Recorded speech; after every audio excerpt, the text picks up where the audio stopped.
All right, we're going to get started in a little bit. You see my table. Hi, Sue. You have beautiful timing. Oop, wrong way with the table. There we go.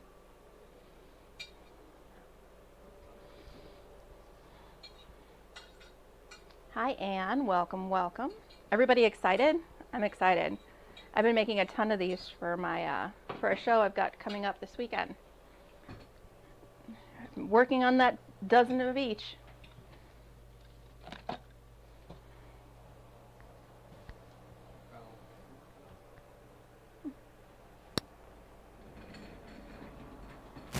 As you can see, I have a new mouse. My little mouse pad now.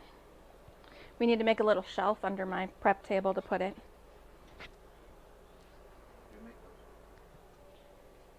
I think we should. Make my life easier. I'm all for making my life easier. That would be a pleasant surprise. For time being, I think it'll be okay. Let me see if I can fit it. Ah, I can fit it right under my steam press. You know, assuming it's not on. I'm so excited. So, one thing I did want to mention, there's a couple of things that I realized after the stream was over that I didn't go through. So I think I'm going to start with those. The first is that right now, as your wallet is a perfect time to do a spray protectant. Flatten it back out, do a good spray protectant of it on it.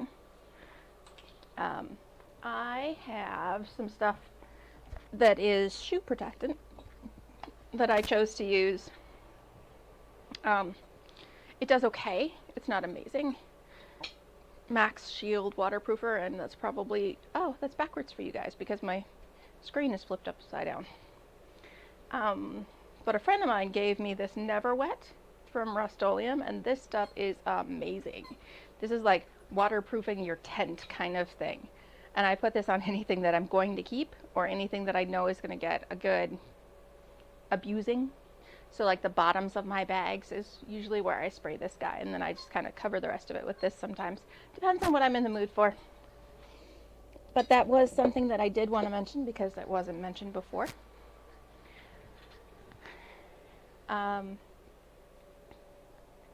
Welcome, welcome, Sue. Good to see you.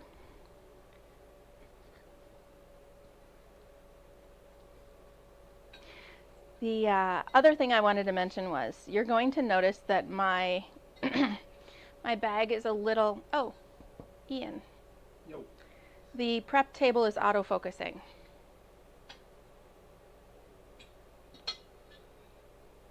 So you're going to notice that my bag is a little bit bent right there. And not so much on this side, but it is on this side. That was because when I put this label on, remember how I did it with heat? Thank you, love. When I did it with heat, the foam underneath shrunk a little bit. So now it wants to pull, and so it's pulling at this stitching just a little bit. So that's why that's like that, because this piece of craft tex is just a little bit bigger than the foam is because the foam shrank. I don't think it's going to be a problem. Thank you, love. I don't think it's going to be a problem, but we'll see. And it just kind of pulls in a little bit. I'm waiting until I have the innards on the inside to see if that actually does become a problem. All right. So that's what's going on with this guy. Oh, I just put it away. I was going to say we need to put the tape on here, and I just put my tape away. So I have a tape gun, and this thing is amazing.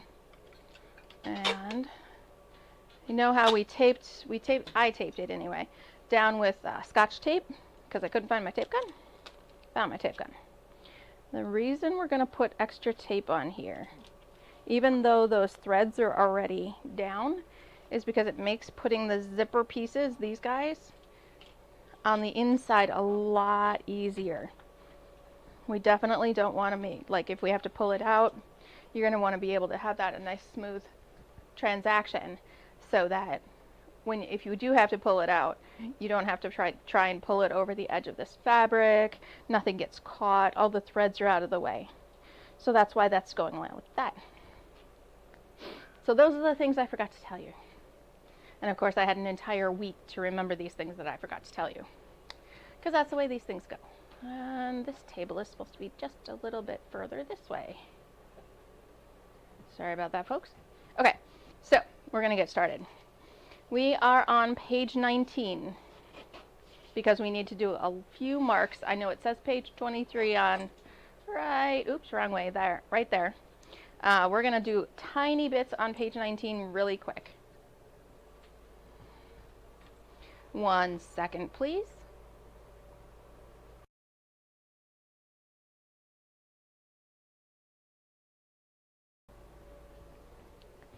So we need to make a few marks on this piece really quick. Because if we don't mark this guy up, we're not going to know where to put these beautiful pieces. So we're going to do an inch down, and we're going to bring that center mark over. So if I can get everything where they belong. There we go. Stay there.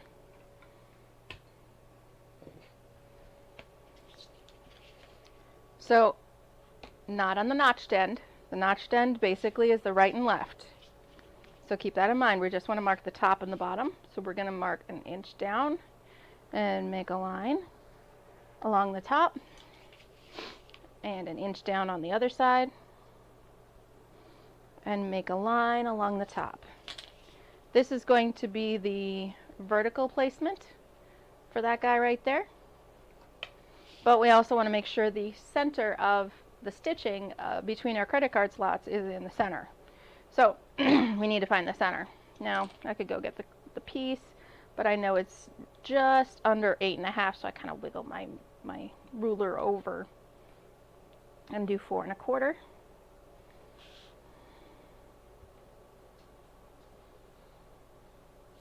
Thank you, most wonderful of men.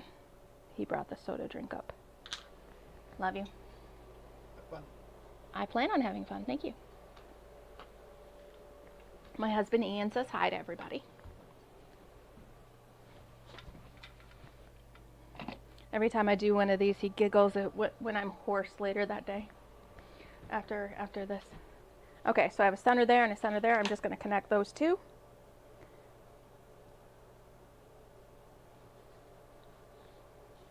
So I have a nice center line right there, and then a top and a bottom, or vice versa. So now I know where these guys go. Now,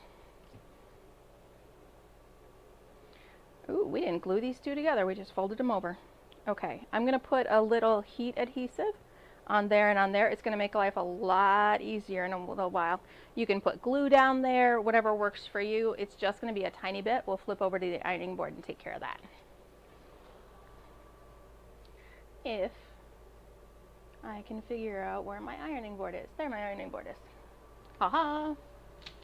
Don't mind that. Like everyone else in our group, I'm sure there are many projects going on. This is my pattern for the regular classic zip around. There's the mini classic zip around. I had to pull out all my pattern pieces and get them out of the way. This is the zipper pouches for all the other ones I'm making. Alright, so I have heat adhesive, basically iron-on glue, right here, and it's just a little stick. And I'm going to put it like just over that crease, the seam right there. Because that's the part that usually misbehaves for me. This middle is going to behave itself fairly well.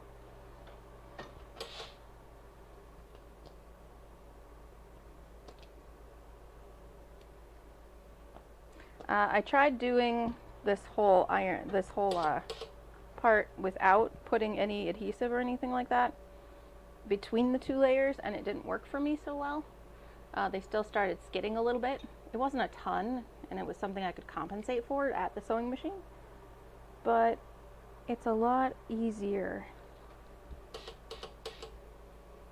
if I put just a tiny bit of iron-on glue and glue those two layers together, especially with this very, very close edge right there.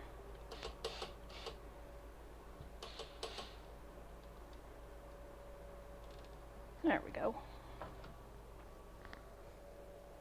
And hi, Carol. Welcome, welcome. Always welcome. So I'm just peeling off the plastic to my iron-on glue, basically the coating cover, and I'm going to fold that over. Make sure everybody lines up, making sure these sides line up. Everybody looks good. My husband was awesome yesterday. He was pulling off the iron-on glue for a stack like this of the credit card pieces. And he just kind of sat there and like mindlessly pulled them off and then handed them to me. It's always good to have a nice helper. All right.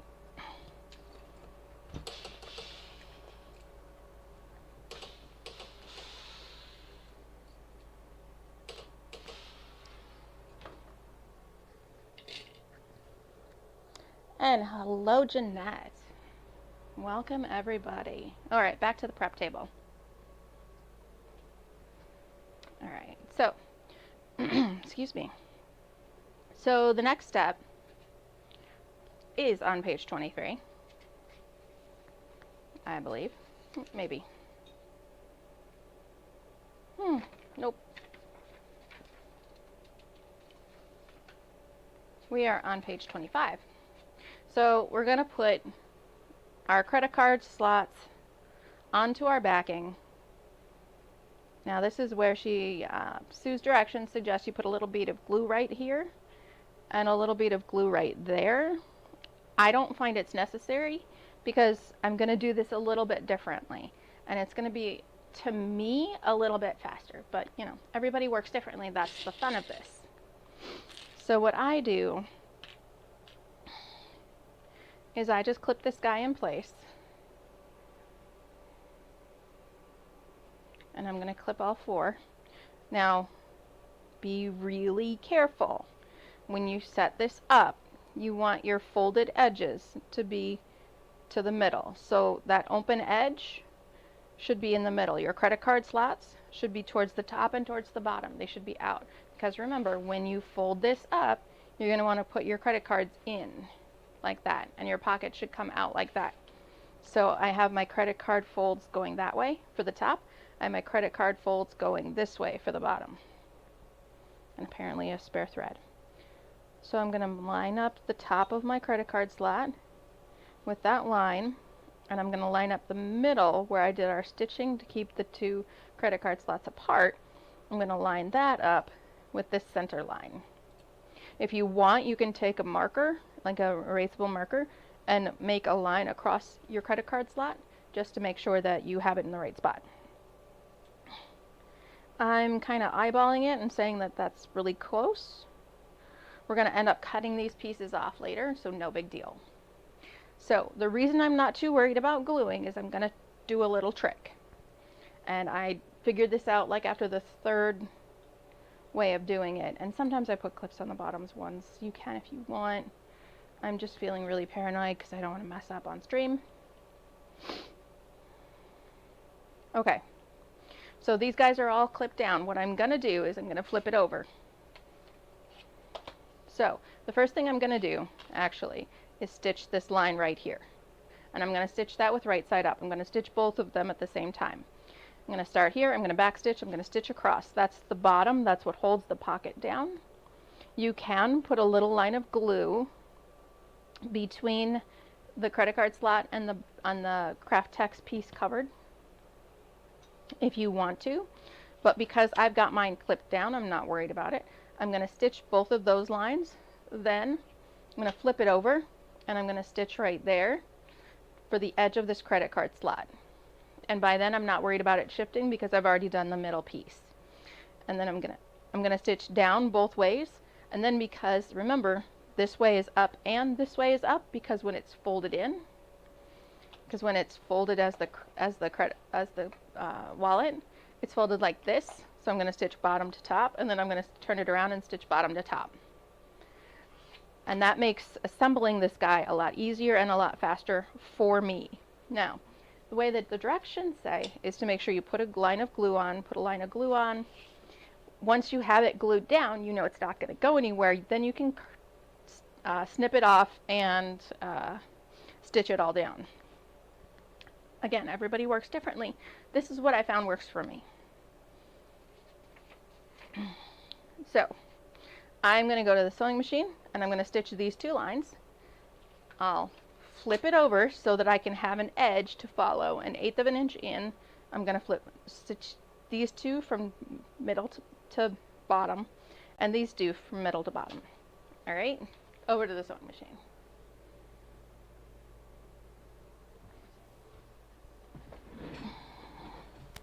All right, so I'm going to stitch right along there and right along there.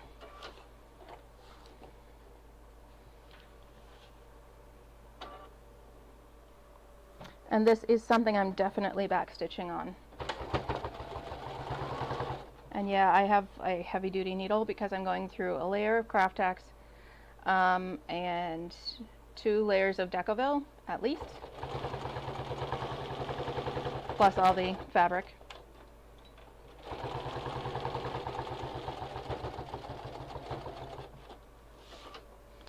I have a 3 stitch length and I've lost my scissors. There they are. And then I'm going to stitch the other bottom down.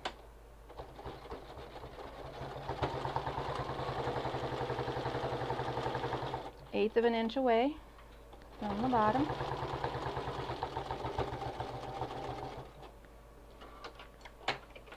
There we go. Okay, so now I have, if I can hold it still, I have these 2 pieces stitched down. So now the bottom of the pocket is attached, but we want to take care of the sides. So I'm going to flip it over so that I can see the edge, and I'm going to stitch 1/8 of an inch away from there. But I'm going to do from the middle to the top. Back stitching both sides because I don't want it to come out. This also alleviates any waiting or drying period if you were going to use glue. Assuming that you use enough glue that you actually had to wait. Sue is very careful about saying, hey, don't use any glue, use as little glue as you possibly can. Alright, so I stitched from the bottom up and the bottom up, and then I'm going to turn it around and do the same.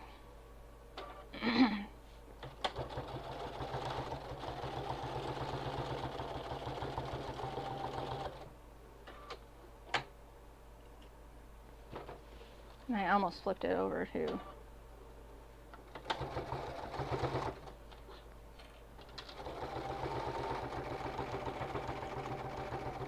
And that's actually what I just finished doing on all of those over there. All right. Let's take a look at it.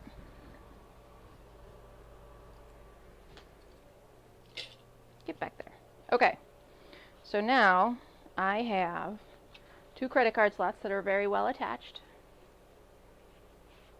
There we go. And I have extra stuff on the side. So I'm going to flip it over so I can see the back because I want to be able to see what I'm cutting off. And I'm going to get my good scissors. Jeanette, I use a heavy duty noodle. We just had spaghetti, so noodles are on my mind. I use a heavy duty needle. I believe I've got a chrome one in my machine at the moment. Hi, kitty. Yes, mommy loves you. I am actually using a 100/16 for this part because I knew it was going to be heavy.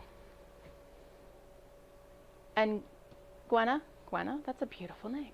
I love this pattern. I have at least a dozen on my table over there. Yeah, I really like this pattern. Sue is awesome. Okay, so I need to cut this extra off. I want to get as close to that line of stitching as I possibly can without cutting my craft text, my covered fabric, without going over. But I want to remove as much bulk as I physically can from this area. Now that's really important because having extra bulk right here is what made me have to stitch the corner of my sample one 3 times. And it drove me insane. By the way, Gwenna, this is what the final product looks like. I have weird fabric choices. This was my, let's try it and see what happens. I love it. You can put a phone in here as long as you don't have anything in the zipper pocket. It's absolutely fantastic. And of course it's got thread on it because it's in my studio. But yes, I had to restitch this corner about 3 times because I had too much bulk right here. I had to restitch this entire section at least twice to make sure that I had limited the bulk right there in this corner right here. So that's why it's so important to get that bulk out as much as possible at this point. I'm clipping threads, I'm removing excess fabric. Anything I can do right now to get the bulk down is really important. But remember, don't clip the fabric that is your background fabric.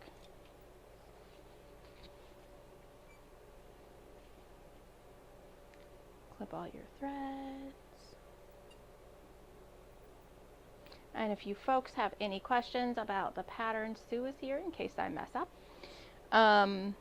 Plus, if you have any questions about stuff we're already past, that's fine. No big deal. We'll answer them as we go.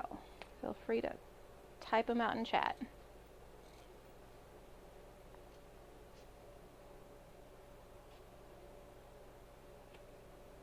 I'm getting as close to that stitching as I can. I'm kind of putting the blade in there, and then I'm kind of folding back that fabric just a little bit to make sure it doesn't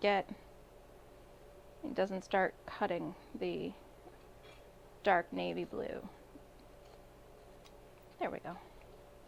And again, clip all your threads.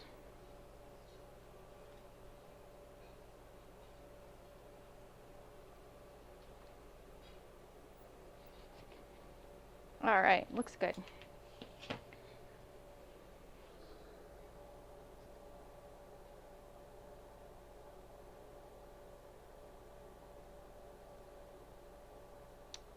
Gwenna, you know, you could always edit the pattern to, where's my exterior?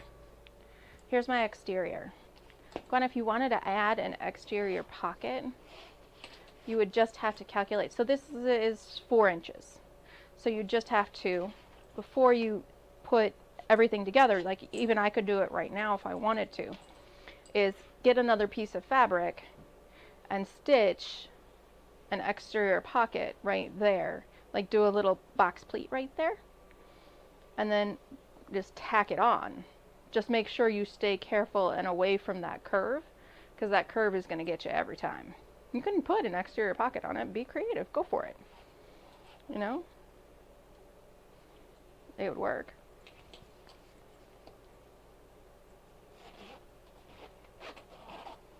And then you'd have a pocket just a little bit smaller than that. Yeah. I mean, I don't have the biggest phone in the world, but it would fit if that's what you were going to do with it. I have to plug the phone back in, make sure it charges. Okay, so now we've got this all together. I'm going to leave the marks on for now. I can always steam them a little bit. I want to steam them before I get to here.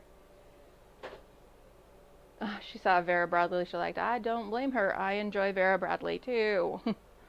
Unfortunately, I can't afford Vera Bradley, but hey, if it works for you. All right. So here's where things get a little wonky. So we're actually going to next be creating these guys, these little triangles in the corners. You can see the blue one better, but they're the accordion pieces that encourage the whole wallet to stay slightly closed. I call them security triangles, but hey, whatever. I have two different colored ones because I thought that I would do one color on the inside and one color on the outside. That's not how this is set up. It's set up to be one color, one piece, one piece, one piece, one piece. So the 4 pieces are actually, this is one piece. This is front and back, all one piece. So is this. So that's how this is set up. So if that's something that you're looking at, that's not going to work. But it gets a little bit complicated the way that this is done. And I don't think that's a bad thing. It's just something that you have to pay attention to. So we're going to take all 4 of our pieces. We're going to put the Decovil aside. We're going to have 2 right and 2 left. Okay, 2 right and 2 left. And you're going to want to lay them out the first time, especially. You're going to want to lay them out like this, so you know which ones go which way. We're going to fold them, and I'll iron them in just a sec. And you're going to have them so that your folds are towards the center. Okay. Okay, and then iron them down. I'm going to do that really, really quick because it's not going to take long at all.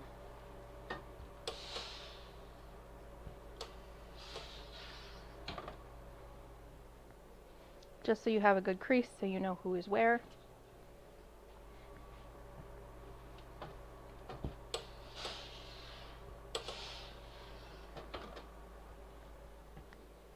Okay.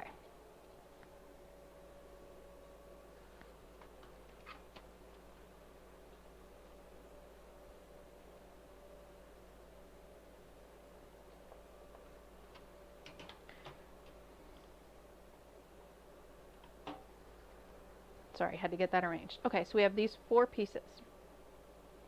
We're going to trim off 1/4 of an inch of the fabric so that when we attach it here, we won't have that extra 1/4 of an inch of the fabric, so that it doesn't get all bulky. Gwenna, I'm still here. I'm all here. Did I disappear on you?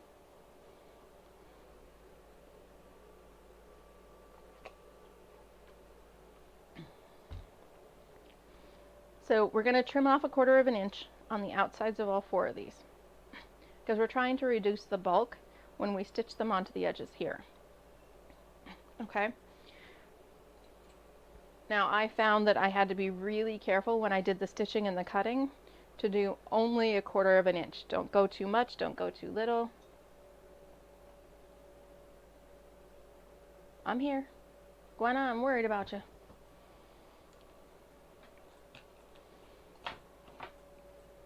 So I'm going to cut 1/4 of an inch off of the outside, but it's not of the, it's only of the top layer.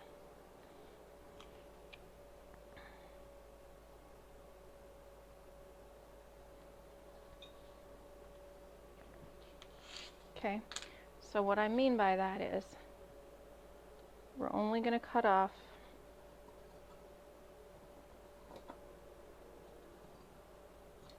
the top layer. So you're going to see the bottom one.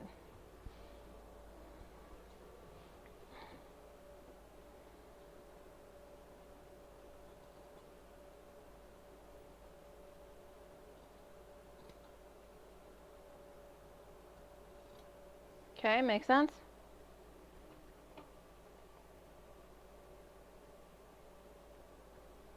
Oh, good, Terry. Thanks for letting me know that this is still working. Maybe she just needs to come back and refresh the page or something.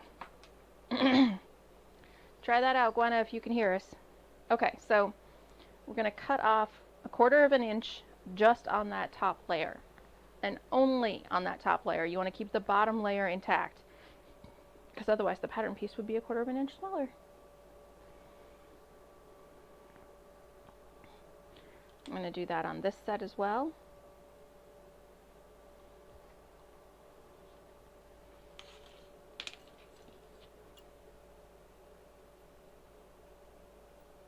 And of course you can rotary cut it too. I'm just trying to make sure that we, and I always have to turn this one upside down because I'm right-handed. Though I suppose I look left-handed in the video because everything's turned upside down for you guys. The way we set up the video camera is backwards. It's kind of funny. Okay, so we have our 1/4 of an inch cut off of all the outsides. It's just so we can reduce some of that bulk for this corner edge. Partially because we want to make sure that we can get it through our machines, and partially because if we don't do that, then again we're going to have that same problem of trying to stitch over something that is not working. And I just realized I had to put a clip in my hair that matches the rest of my hair. It's funny. Alright, so we've got that taken care of. We're going to stitch the top and the bottoms. And we're going to back stitch here, and we're going to back stitch there. These are very important securing stitches. Okay, make sure we get those really, really well done. Now I don't mean like back stitch half the way and then come back and then back stitch. No, get yourself a good 2 or 3 stitches there and 2 or 3 stitches there. Okay, we're going to do all 4 over the sewing machine, but we're going to keep them all oriented the same way. Do not mess up what goes this way, what goes this way, otherwise you're going to confuse yourself. Because if you start thinking that this piece can go like that and go backwards, now everything is misaligned at the top and it just gets confusing. Keep the righties on the right and the lefties on the left. Right? So we're going to stitch those down and we'll come back to the prep table.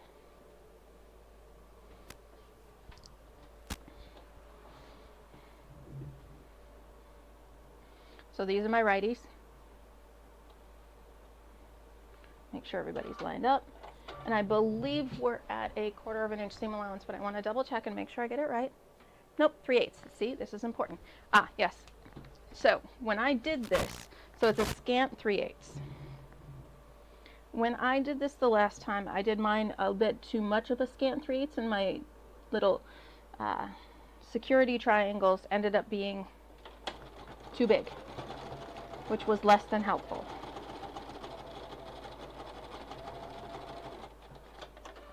So I do it just a regular 3/8 and everything turns out okay.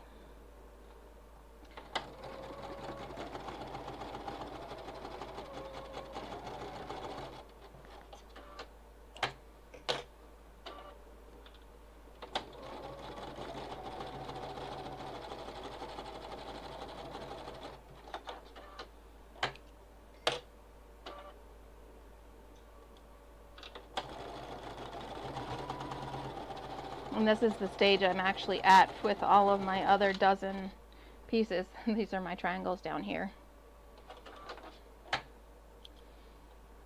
Okay, so those are my righties. Now we're going to move on to my lefties.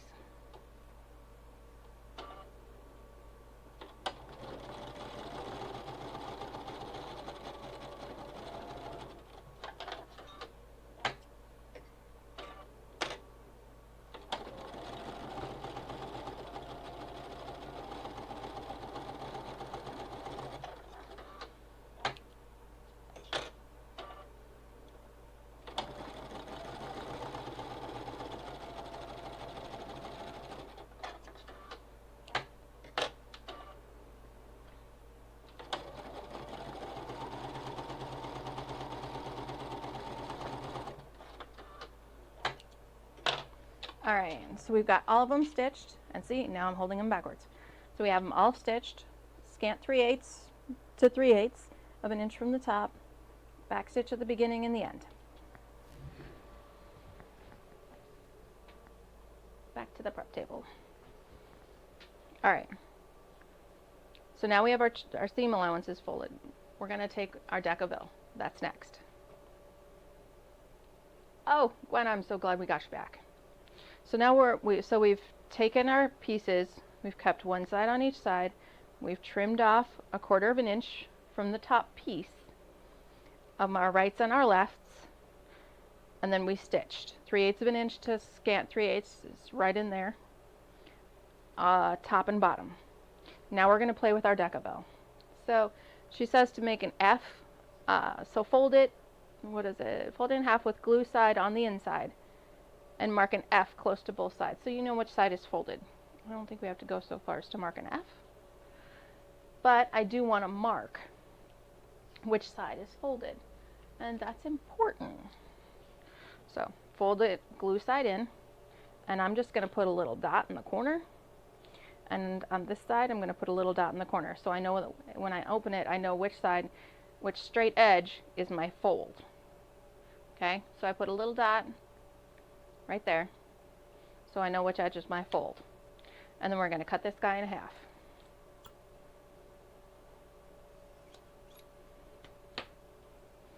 Okay, so if I can get them separated, now I have two halves, both with little dots or F's. If you want to draw F's, go for it. If you want to make little curly cues all over the Decovil, you know what? It's a really good substance. It'll take it. I'm just going to do a dot because it's fast and quick and easy. Maybe a little line, a squiggle, whatever works for you. And then cut it in half along that fold. Okay, so now I have two pieces of Decovil with dots or F's on the insides. We're going to adhere them to these guys. So literally I'm going to take my fold sides and we're going to go right there, just like that. One for each side. And I'm going to take my fold sides, keeping them in, the right side on the right, left side on the left, and they're going to go right between those stitch lines. Let's make sure I didn't miss anything.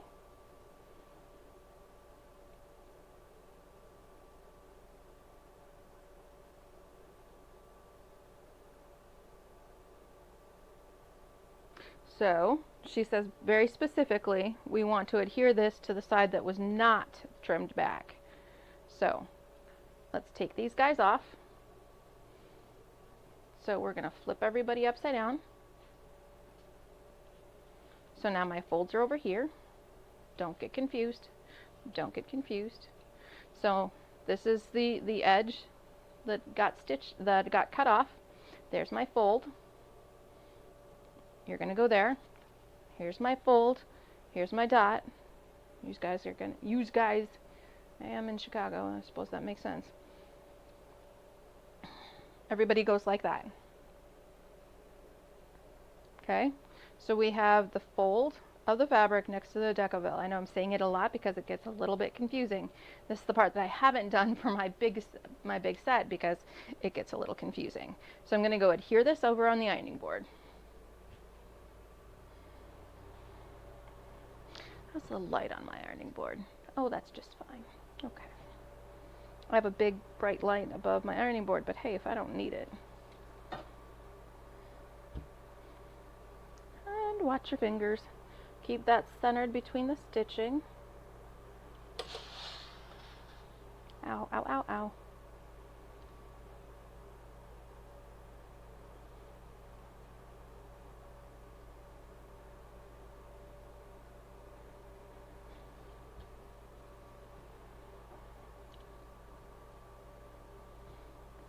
My excess threads want to play games.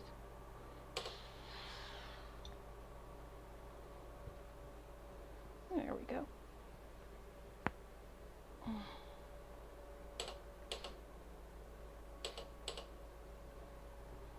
All right, so we have adhered Decovil. Fold is on the inside where the folds are. It's beautiful. Remember, keep the folds to the middle. Make your life easier. And I've moved them over to the prep table. My folds are still in the middle. It's the exact same setup it was a second ago. We're going to trim back the seam allowance and then turn them all right side out.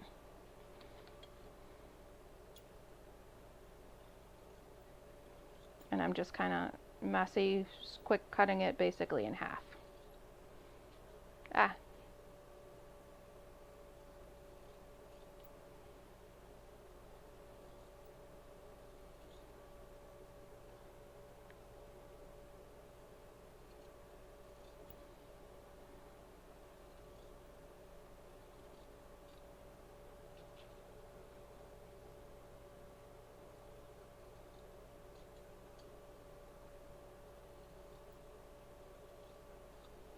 There we go.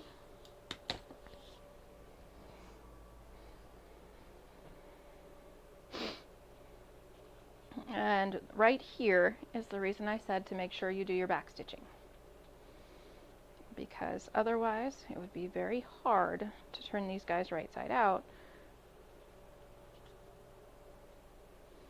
So I'm going to keep my fold towards the middle, just so I don't mess up anybody.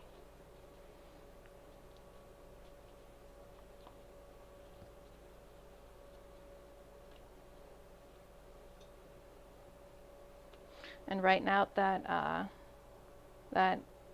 excess, that little cut off piece is down.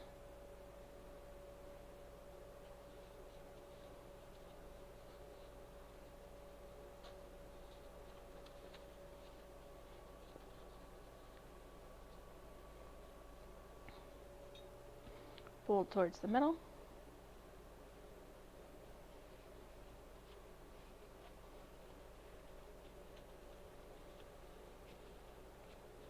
And fold towards the middle. Now, as you may have noticed, it's not really turned right side out very well. So I usually take a mechanical pencil and I just go in and push out that corner. You don't need a turning stick or anything special. Mechanical pencil will work just fine. And now I have beautiful sharp corners. That's also due to the Decovil. You got it right up against that corner when you adhered it, right up against those edges. And it's also due to the pattern shape and the way the pattern designer set everything up. I love this pattern.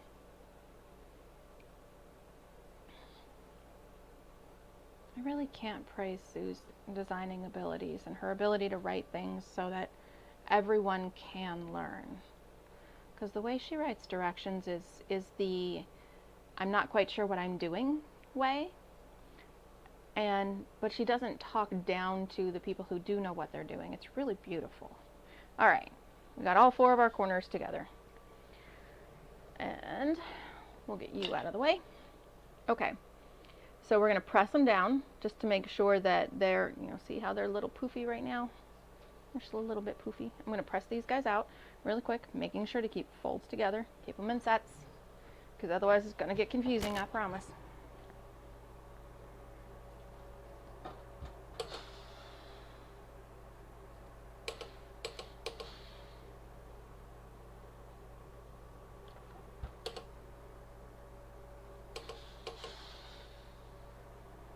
And I'm not showing the video on this because it's literally just pressing.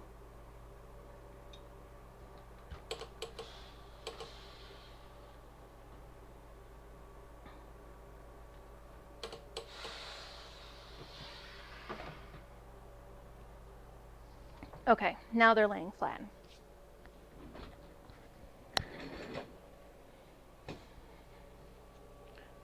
Get rid of my threads. So we're going to add a little bit of, you can use glue. I am a big fan of fray check. It's just to make sure that that corner doesn't fray out any. So we're going to flip everybody upside down. And you actually want to add a little bit of fray check at the edge, the corners of the spot where the fabric is exposed. So it's the piece of fabric that we cut 1/4 inch off of, and it's at that top corner, just to make sure nothing happens, to be absolutely certain.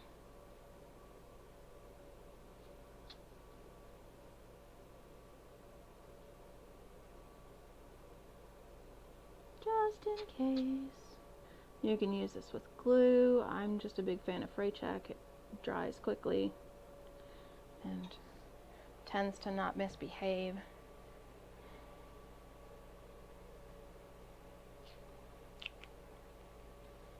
And it's quick. And I can immediately move on with my life. All right, we're on page 29. We're doing good here, peoples. Okay. This is where some awesome magic starts to happen. So, we're going to keep this trimmed side down. Always keep this part down. We're actually going to set them up just a little bit differently than what we have right here. Let me get a few things off of this table.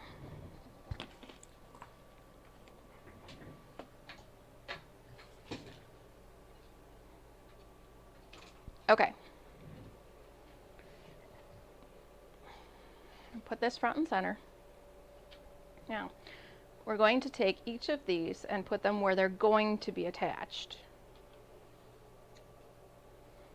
Oop, I did it wrong. That one goes there, this one goes there, and this one goes there. Now let me explain how this all looks. You're going to take the ones that have the long curve and you're going to put it where the outside curve part is. So that bigger curve is going to go with the bigger curve. That's how I remember it. It makes my life a lot easier. That's why I was like, oh no, that one doesn't go there, it goes over here. So put the big curve with the big curve. So I have these two with the bigger curve and the smaller curve under them. So the bigger curve goes at the top. So the bigger curve goes at the top. Remember, there's basically a mirror right here. This should mirror this. They should be upside down from each other. Okay?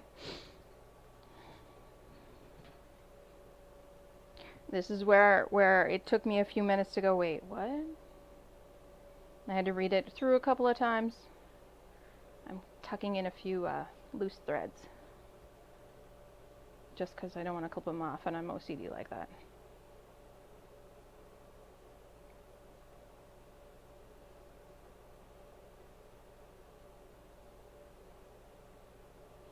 Okay, so this is the one time that I am going to use the glue. So we're going to put a line of glue along that exposed piece of fabric right there.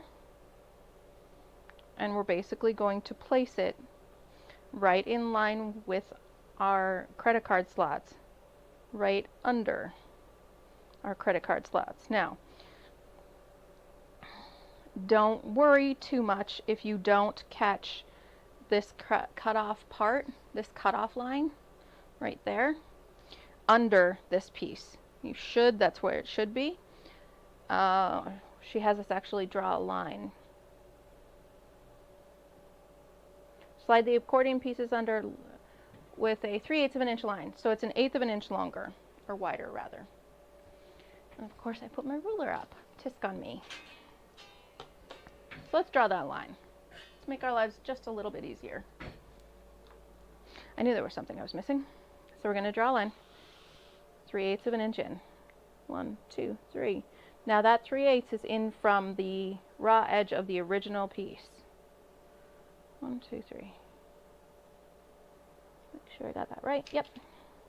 So that's from that raw edge, not from the part where you cut it off. So it should be just an 1/8 of an inch in from that part that you cut off.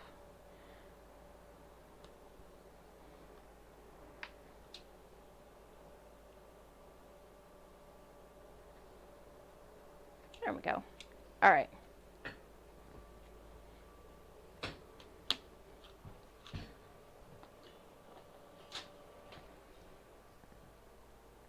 Let me see if I can find some of my glue.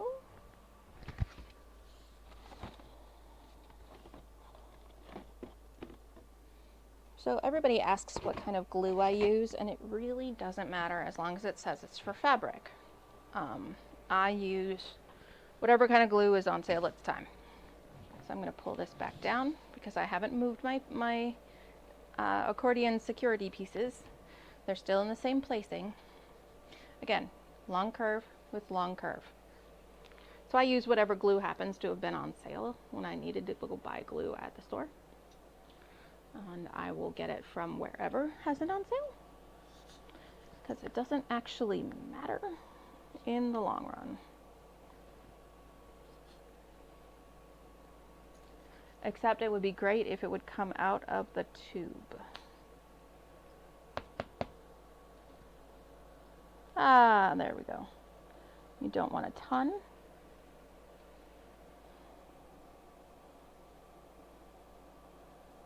And I am going to smear this around with my finger. I actually made sure to grab a white glue. I actually have clear glue too, that I did a lot of my other gluing with. But I grabbed a white glue so you could see it. Figured that might be a little bit easier on everybody. Okay. So I'm going to smear that across that 3/8 of an inch. And I'm not going to worry if I get a little past that. I'm going to slide it right under the credit card slot, lining up tops and bottoms. If they don't line up, so check before you glue, but if they don't line up, go back and restitch your accordion security pieces. Because that, I got glue on my elbow. That's going to be important. And that's not necessarily going to make or break you, but it's going to make everything look so much better if you have that lined up. Because I didn't when I first made them, and I literally went back and redid it because it looked stupid. At least in my opinion. Sorry, I gotta remember everybody has different ways of doing things. I'm a big fan of live and let live. Line it up with that 3/8 of an inch. And I need to get a better view of that one. There we go. And I'm just kind of pushing it down really nice and solid.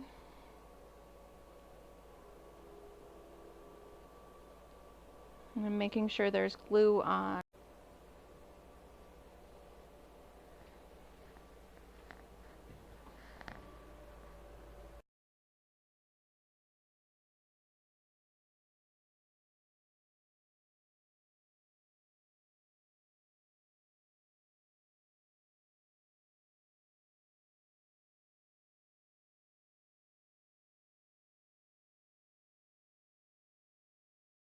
That was weird. I had my screen went from it gave me the live stream prep screen. And now I have the preview back again. That was really strange. Oh, it seems to be working okay. It gave you what? You know that, I'm talking to my husband, everyone. Sorry. You know that screen that shows up when you have get the stream key? It gave me that right there. Hence me asking for your help. But hey, seems we're up and running again, so go us.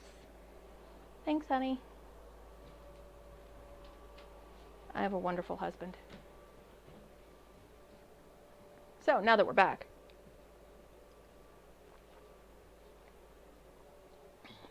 so we have this gluing down.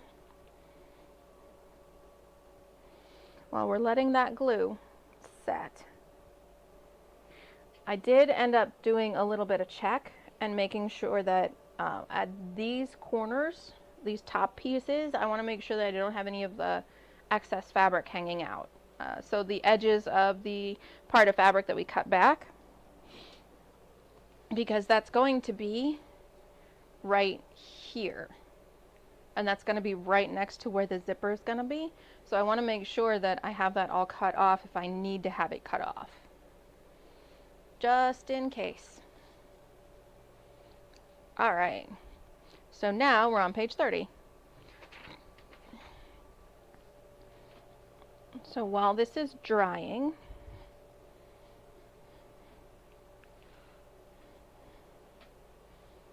I'm going to set that aside for a little bit.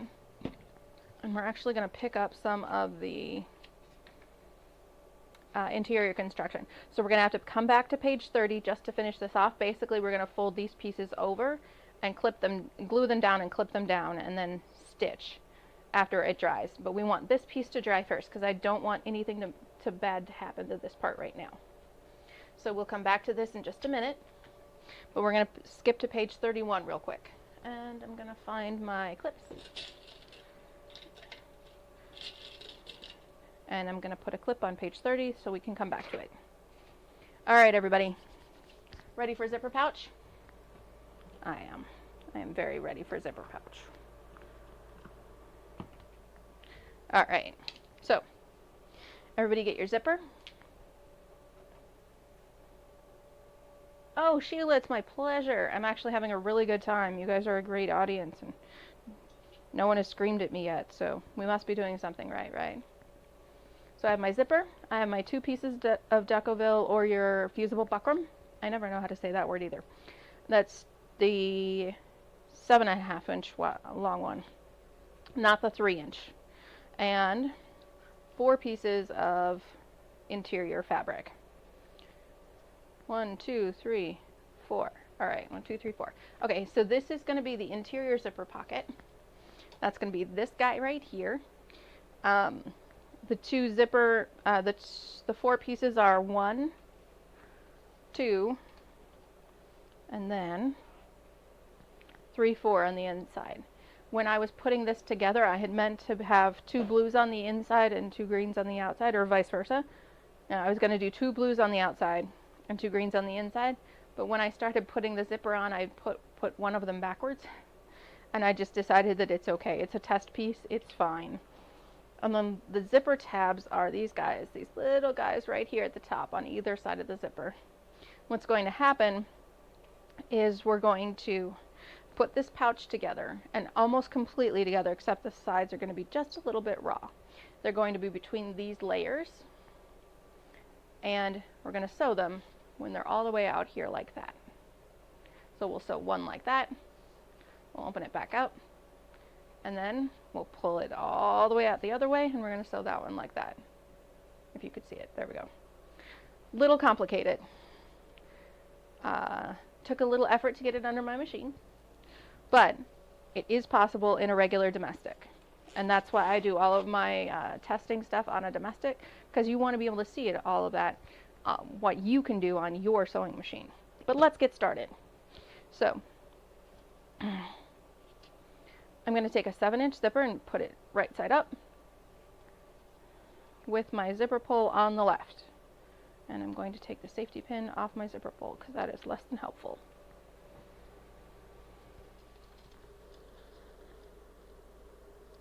Alright, now let's safety pins away. Zipper pull to the left. She says, take a little bit of fabric glue on the right side of 2 of the zipper pouch ends, these little guys. Lay the wrong sides of the zipper ends on top of the glue, and then add a little more glue on top of the right side. Okay, I'm confused. Let's read that again. Hi, Michelle. Alright, let's read that again. With your 7-inch zipper facing up, trim off both the top stops and the bottom stops, which is that side. Let's make sure this is a 7-inch zipper. 1, 2, 3, 4, 5, 6, 7. Okay, good. Alright, so this is where I haven't gotten this part. I haven't gotten this far with my other set of stuff yet. And this is where you believe the designer. They had 17 million people testing these things. They know what they're doing. Either that, or I just ruined a 7-inch zipper, and you know what? I have more. Alright, so I literally cut off the metal stop and the top stops at the bottom. Or the metal stop at the bottom and the plastic stops at the top. Place a little bit of fabric glue onto the right side of 2 of the pouch ends. Okay.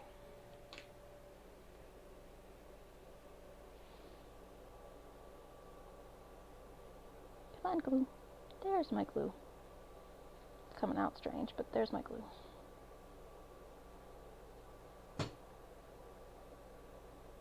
Alright. Probably more than a little bit, but life will go on.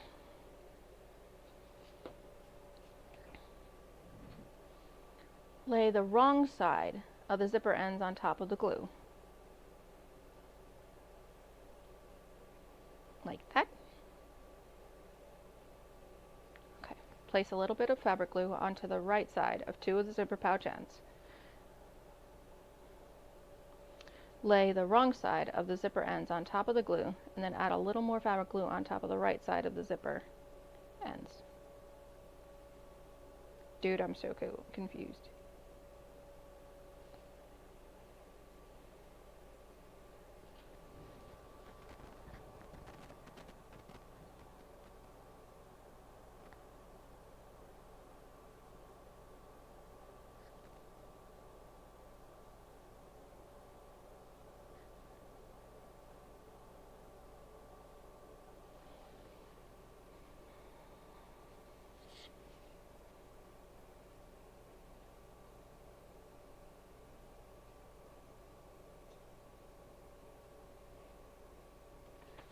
So aren't we, why would I put glue on the right side?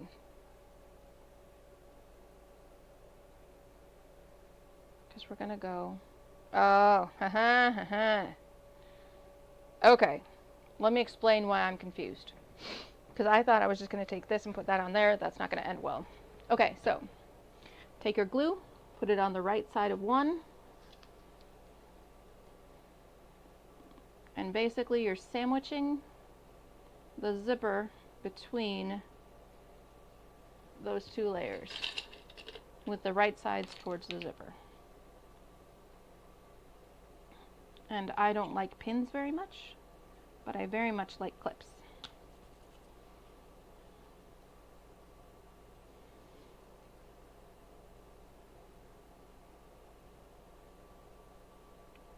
And the zipper part that's open is going to be the hard one.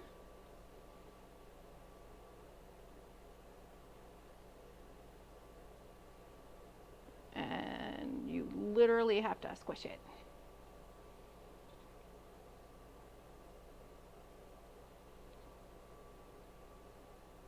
There we go. All right, so I have a zipper. I have the right sides towards the zipper, and it's squished in between. Everybody with me? Wow, that took me way too long. Thank you, Sue. Yes, sandwich the two between each other. And Agnes, don't even worry about running behind. That's why the whole thing is on video. No big deal. You can catch up later, whenever you have a second. Yes, so I had a derp moment. My apologies. Sandwich the right sides towards the zipper. Sandwich the two between each other. Yeeps. All right, page 32. Let's take a look and see how well we're gluing. I think we need a few more minutes. And remind me, I should never do gluing on top of my cutting mat. Bad me. All right, so we're going to stitch these ends together with a 1/4 of an inch seam allowance.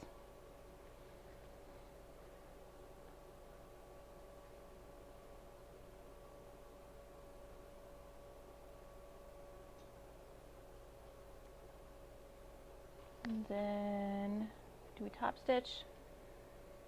Stitch the fabric and zipper ends together using a 1/4 of an inch seam allowance. And press it wrong sides together at the fabric ends. Using glue like that if we want. Okay, all right, I'm caught up. Thanks for everybody being patient. Okay, so we've got our zipper squished in between the right sides of our fabric's zipper ends, and we're going to go stitch it at a 1/4 of an inch seam allowance. If I can get my sewing machine back on the screen. There we go. All right. 1/4 of an inch seam allowance. This is part of the reason that we made sure that we don't have our metal zipper parts on here anymore. And make sure that we don't accidentally stitch over something that would ruin our sewing machine. No one wants that.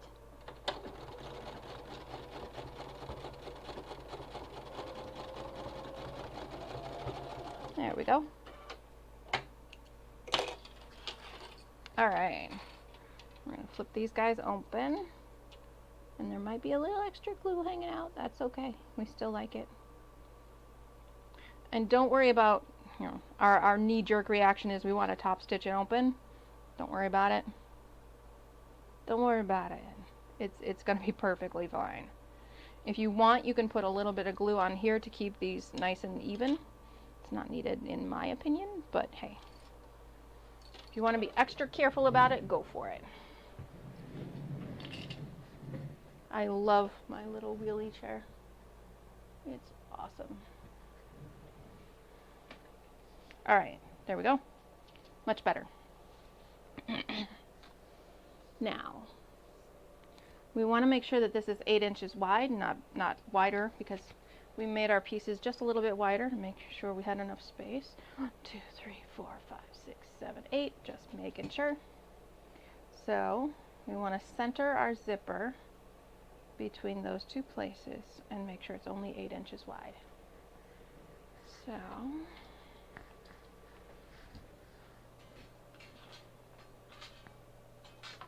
I can get my ruler back off the little thing that it's on.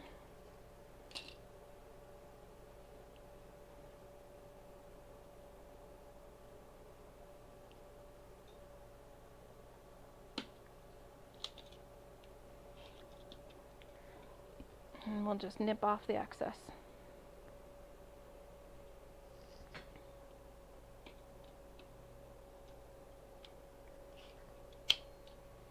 Easy peasy. I think I am going to put a clip on here. I know there's some glue in there that's still drying, so I might as well just encourage it to stay open.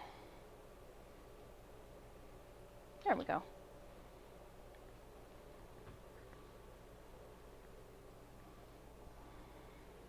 Man, I was struggling with that zipper. I'm so glad I got that part figured out. Thank you so much, Sue, for giving me a hand with that.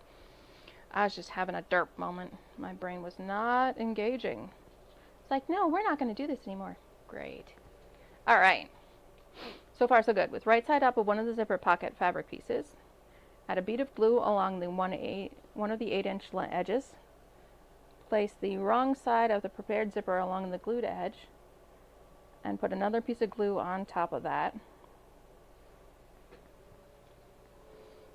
So the whole point of this glue is to just make sure the dang thing holds still.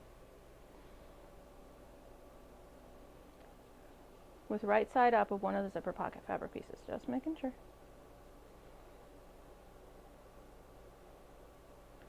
And when we put this glue down, I don't want a ton, I just want a little bit. Just basically encourage, not actual gluing. Then we're going to add a bead of glue, place the wrong side of the prepared zipper along the glued edge. So that would be that side. Good, it's the non-clipped side.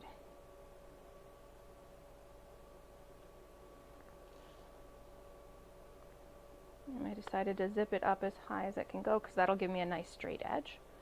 Put the wrong side there. Add another bead of glue on top of that zippered side.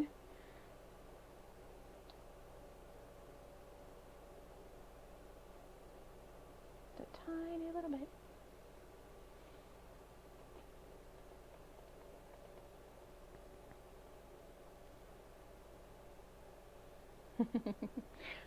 Thank you again, Sue.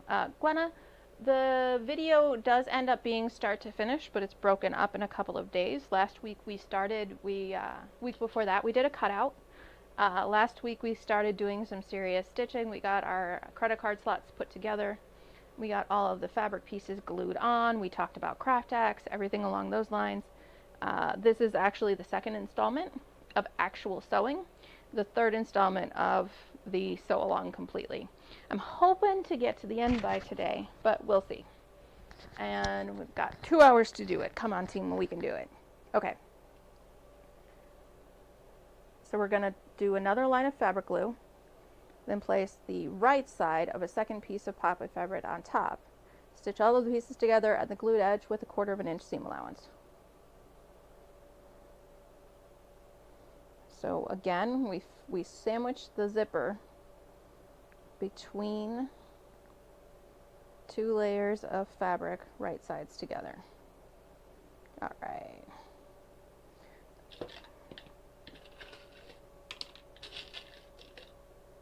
I'm going to put a clip at the zipper pull sides because I have a little bit of fabric misbehaving. But that glue is doing a really good job of holding onto that zipper. Again, just a light layer, it'll work great. All right, let's go stitch this guy down, 1/4 inch seam allowance.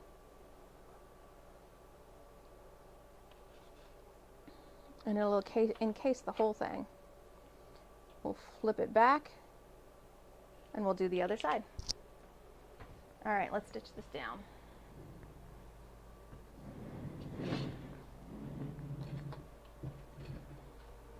With a 1/4 inch seam allowance, and of course you're going to back stitch. I do not have a zipper foot in here because all of the layers are making everything pretty even. So I don't really feel like I need a zipper foot.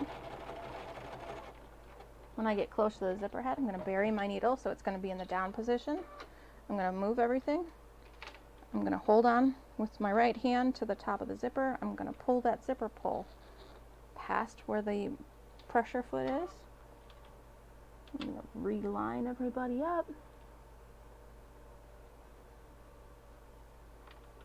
Put my foot back down and stitch the rest of the way out.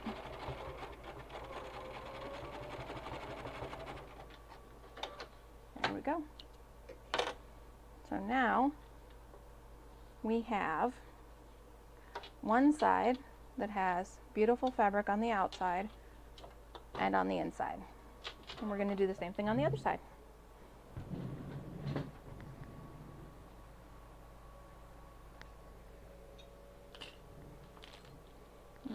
Zip that zipper back up so that I have a good straight edge.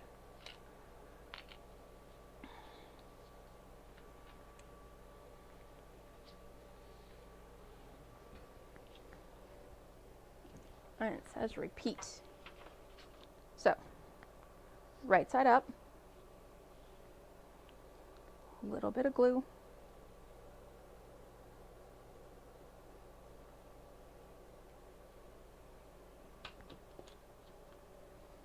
place zipper,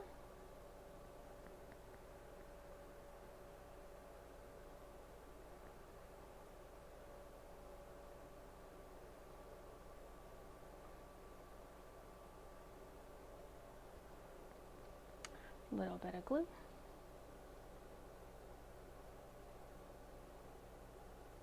and again, when I put that glue on, I'm trying to stay in that 1/4 inch seam allowance because I don't want any glue on the outside of that seam allowance if I have a choice in the matter. And this guy, right side down, so we're encompassing the zipper in the right side, and I have a fold on that fabric, so I'm going to move it. So the zipper has all the right sides.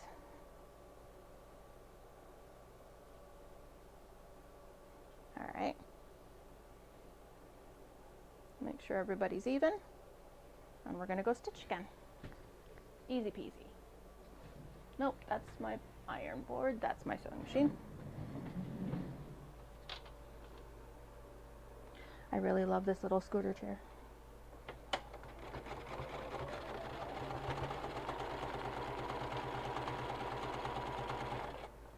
You might need to use a zipper foot at this point, depending on how thick your zipper is and how much it misbehaves.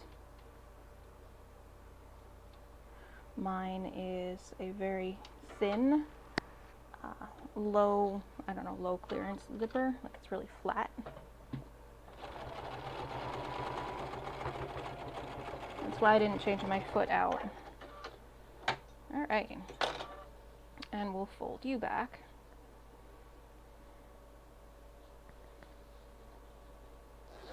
Zip up your zipper.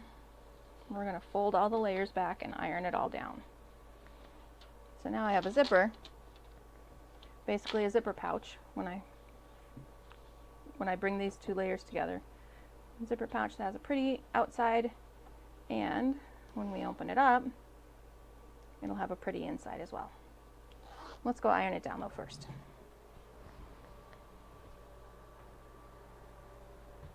There's my ironing board.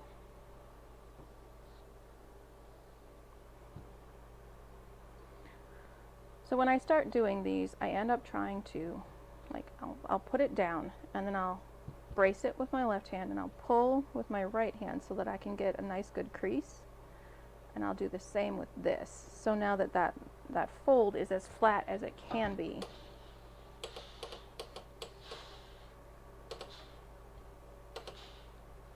I'm going to do the same over here. I'm going to brace with this hand, which is very hot, and I'm going to pull, and I'm going to pull.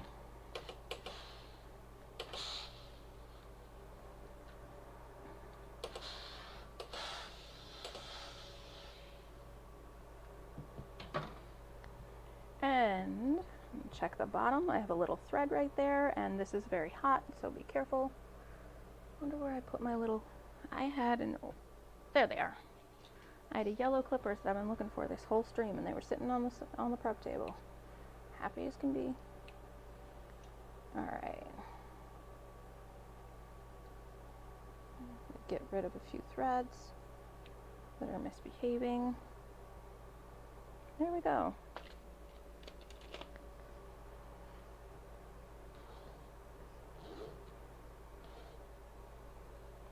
There we go.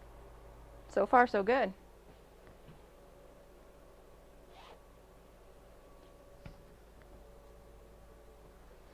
All right, we're going to go back to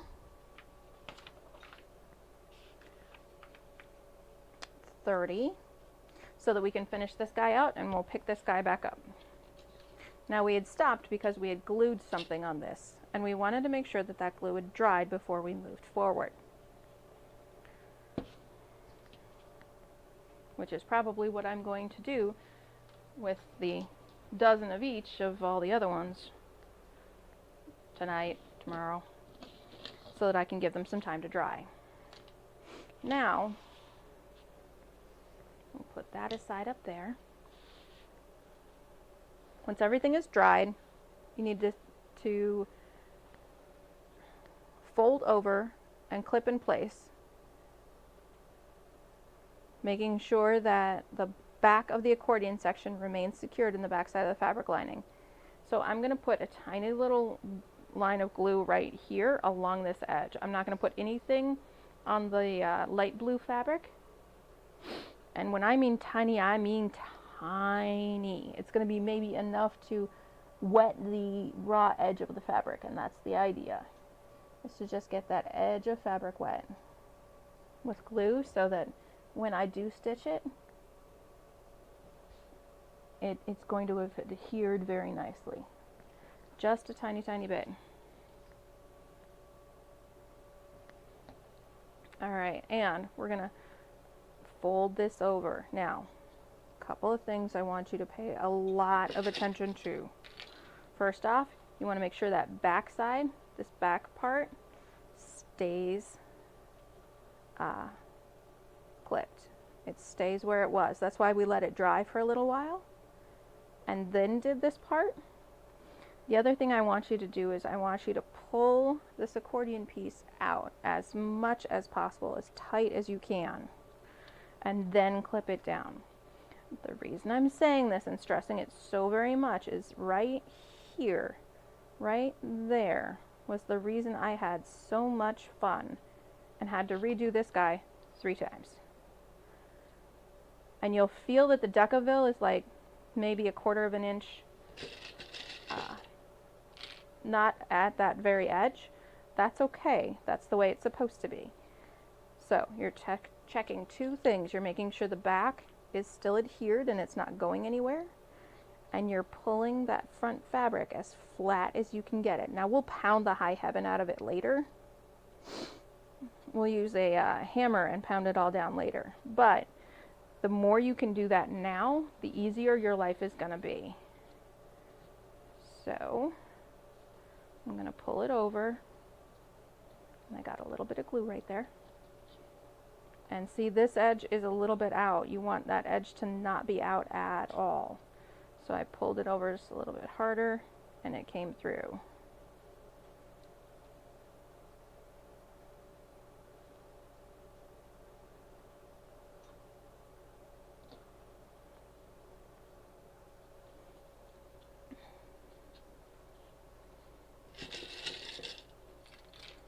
So I'm pulling that nice and tight and keeping it nice and flat.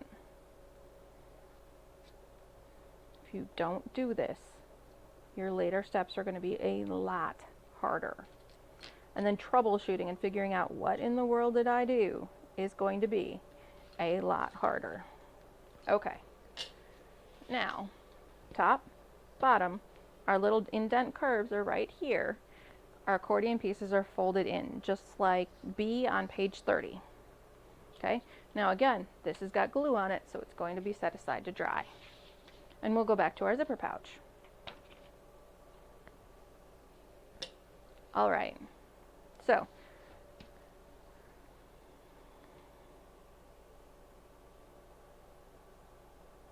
we're going to fold it over so that the zipper is on the outside and to the left.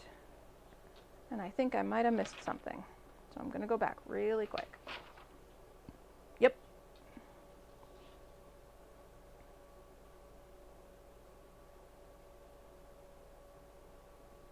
So we're going to do a little bit of glue.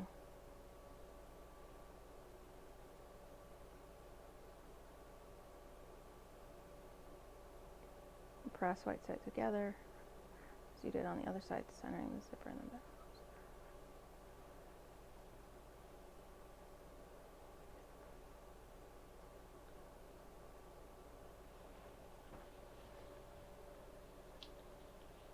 Right, we don't have any Decovil in here. That would be my problem. Okay, so zipper pull down. So my zipper pull is right here, so it's on the down position. And you're going to put your Decovil, and you're going to snug it up in there. So under the seam allowance, centered.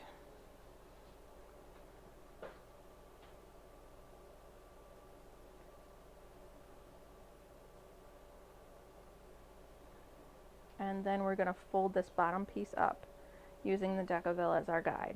So I'm going to adhere that right now.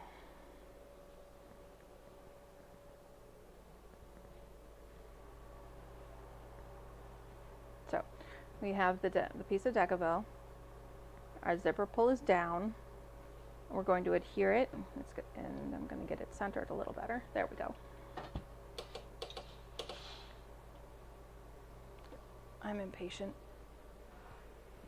Sorry. Now we're going to use the Decovil as a guide, and we're going to fold that up.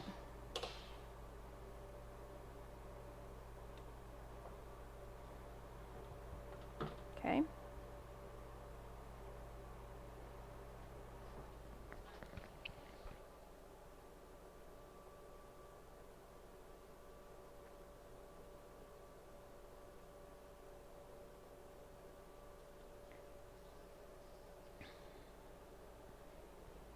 So now we have our piece of Decovil adhered to the wrong side of what ends up being the front. We folded up the bottom of the piece of the front and laid out the other piece.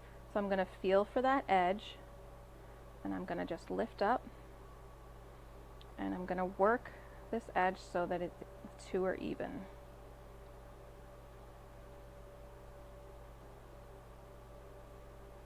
I'm basically just rolling the fabric in my fingers until they are even. Ironing down to get a crease, and then we'll put a little bead of fabric between the two, or a little bead of glue, or you can do the iron-on glue. I was thinking about it. I think I'll just do a regular piece of glue because it's nice and easy, or a little bit of glue, like normal glue, because it is nice and easy to do there.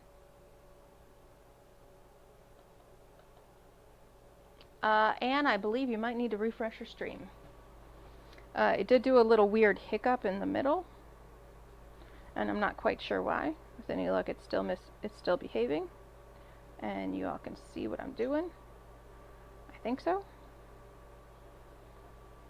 All right. So we've got a little bit of glue on that inside next to the Decovil, and we're just going to pat that down. We're going to do the same thing on this side. So zipper pull is down. We're going to lift this piece up, get our other piece of Decovil. I'm going to squish it under the seam allowance there. I'm going to center it between the two edges.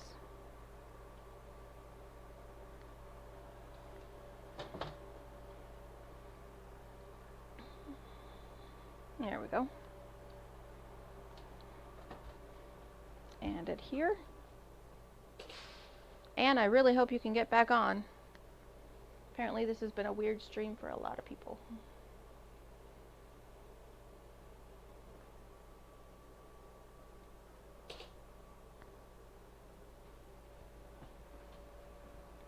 Alright. Fold this up. Hot, hot, hot, hot, hot, hot, hot.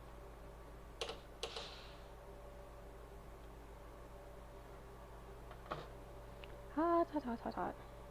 Hot, hot, hot, hot, hot, hot. It's a little warm, so be careful. And that's how we test ourselves, right? That's how we grow. Adversity. Ow. Probably shouldn't burn my fingers. I have 9 more, right? Fold that edge.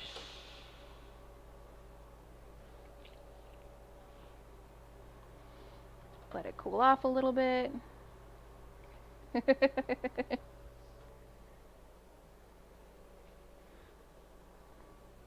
Cool down so I can glue you.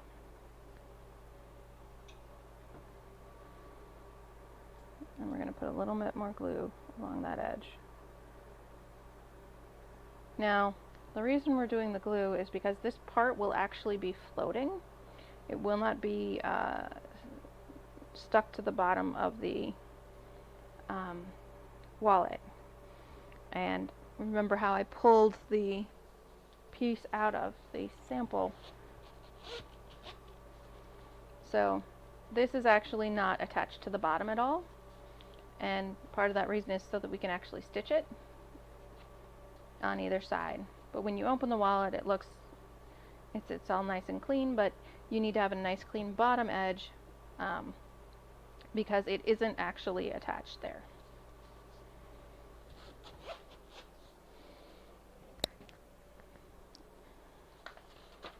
All right.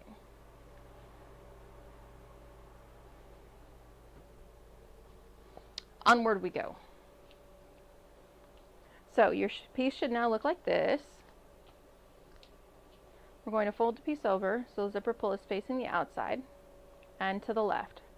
We're going to line up the bottom edges, and this is where you might want to be a little careful, be nitpicky on this part.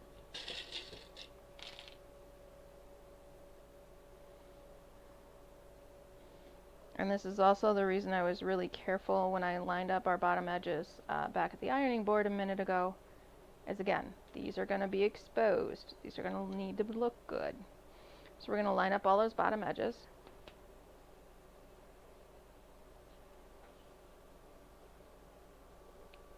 And we're going to top stitch 1/8 of an inch from the bottom. A, B, C, D, E, F, G. And then we're going to stitch 1/8 of an inch from the sides.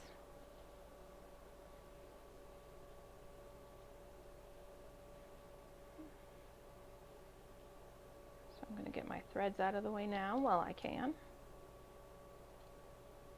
You want to keep this guy as close to 8 inches as possible, which is the way it's the quantity that it was cut at.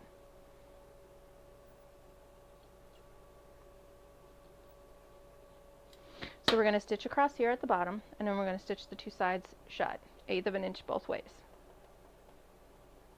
Hi, Karen. Sue, you're awesome. Did I sing my ABCs? I take it. Yeah, that sounds like me. Do, do, do, do, do. And I have a little bit of an uneven edge there, so I'm going to get that evened out. All right, over to the sewing machine. So we're going to stitch right along this bottom edge and then right along those side edges. And again, it's kind of some detailed stitching. The bottom one is going to show. I am going to backstitch because there's no way I want this guy to go bad. Just a little bit.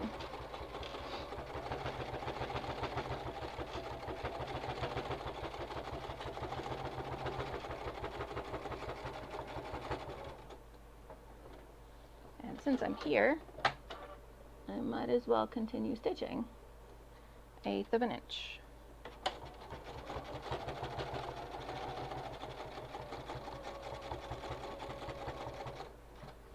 You should be squishing up that top edge.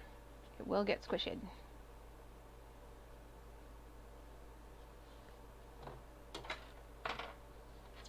And I personally would stitch from bottom to top on both sides of this because that's the edge that's stitched down. And that way anything excess will automatically go out the top. Okay. So we stitched 1/8 of an inch from the bottom and from the 2 sides.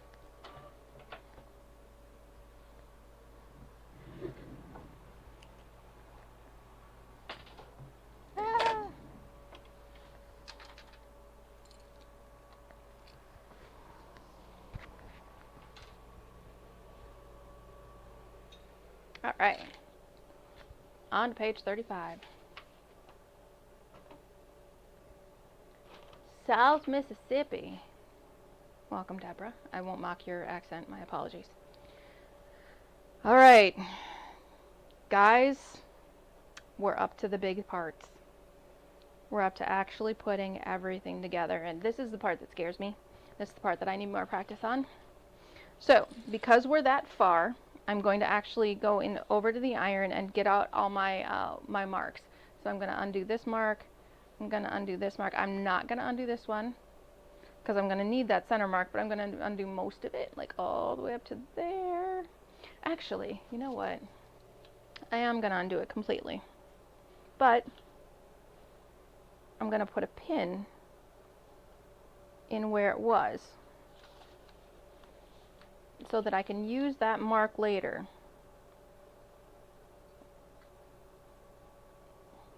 So I'll know where center actually is supposed to be. And you're going to need it for when we line up the layers. So I'm going to get those marks off of here.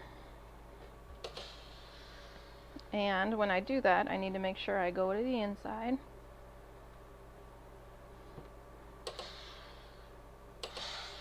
Hot.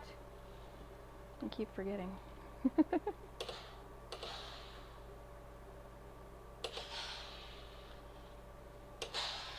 There we go. So I still have the pins as marking center top and center bottom. So that should help. And I'm going to get these guys out of the way. And I'm kind of procrastinating because this part messes me up. This is for all the marbles, people. This is where everything comes together and you figure out whether or not you did it right. And if you didn't do it right, you figure out what you need to do to fix it. All the marbles. Okay, so now we have three pieces. We have our zipper pouch, we have our back, and we have our zipper pouch, we have our interior, and we have our exterior. So we need to start with our exterior. Open this beautiful girl out all the way because you need to get to all of this. Now your zipper is fine, just leave it pushed to the side. It's not going to get in your way. I have a tendency of keeping my zipper together, like my zipper pull is on here. As you can see, I have clipped my zipper beginning and end because I don't want to get them messed up.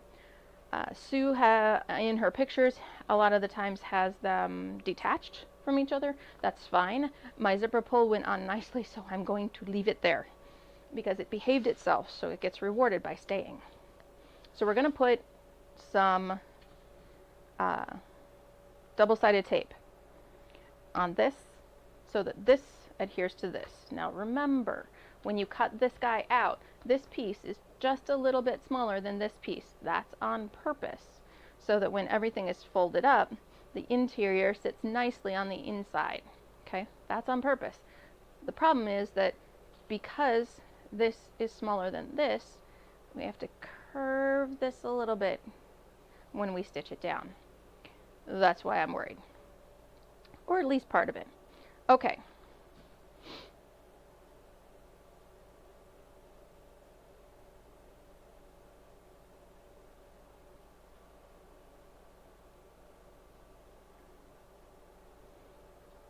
So we're marking where the false stitches are, but we know where the false stitches are.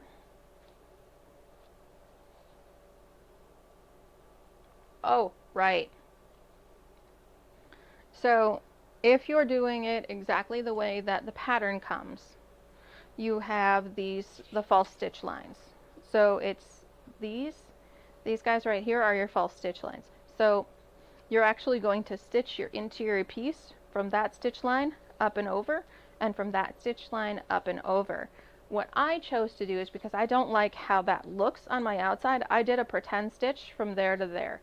So I actually filled in this void of stitches from there to there. So I know where my false stitch lines are. But if you chose to do, follow the pattern exactly, you're going to want to mark where to start and where to stop, because you actually want this void right here open between the two layers. So when we put these guys together, you want to have a little bit of hole right there because that's where the tails of the zipper are going to go. Just so you know why you're doing what you're doing. So you want to mark those on this side. Make sure you're using a removable marker, pen, whatever. Make sure it can come off of this edge, ideally without heat. So be careful with that because you don't want to melt your foam. Unless you're using an adhesive foam, in which case, go at it. So make sure you make those marks with wrong side up. Position 6 pieces of 1/2 inch double-sided tape. 3 up here, 3 down there. Ideally, one on either side of the false stitch line, which actually ends up being right next to your packing tape that we put down. See the shiny packing tape? Let me see if we can get the shine. Not really. Okay. So I need my double-sided tape. So I happen to have 1/2 inch double-sided tape. So one line is right up against the edge of your fabric up here.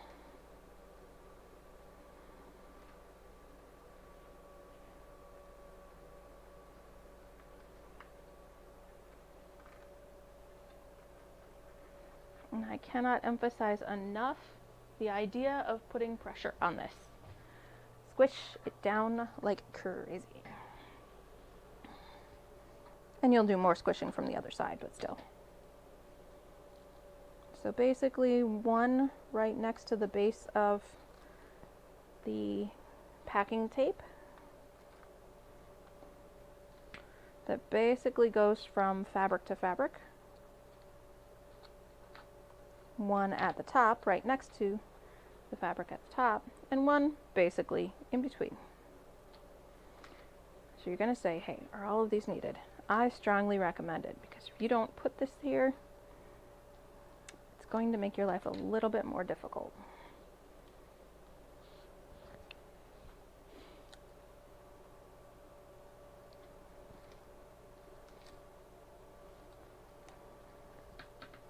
And I'm going straight over the fabric, straight over the threads for my logo. Try not to glue on the packing tape. It won't be very useful. Or try not to tape onto the packing tape. It won't be very useful because if you have to pull it off, then you pull off the packing tape and everything, and the world just gets a lot more difficult. And that is the end of my double-sided tape. Wow! Look at that.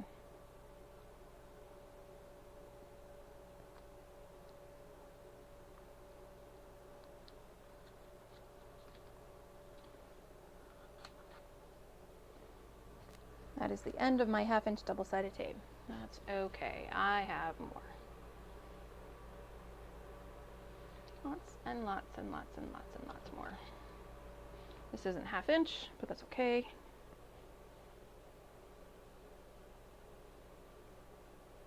I have a start spot over here somewhere. There it is.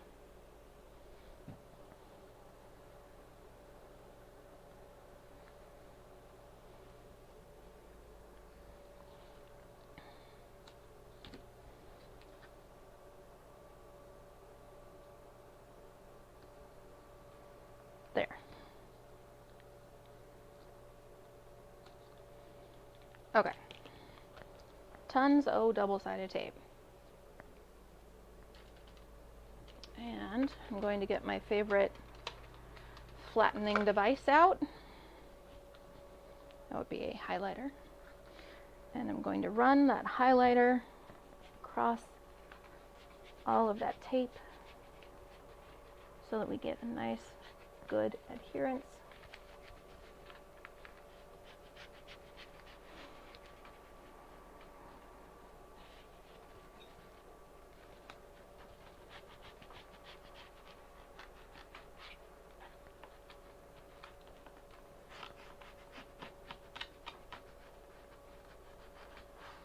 There we go. Lots of adhered. All right. So again, don't tape in the middle.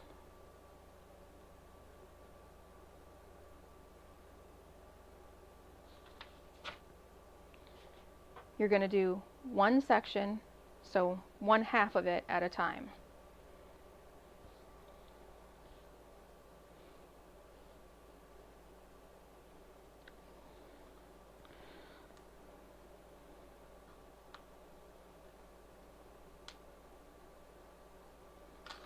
So I'm going to pull off this, what I'm going to call the top, because it has my logo on it, so I'm going to call this the top. I'll call the other side the top later. I'm going to pull the double-sided tape plastic parts.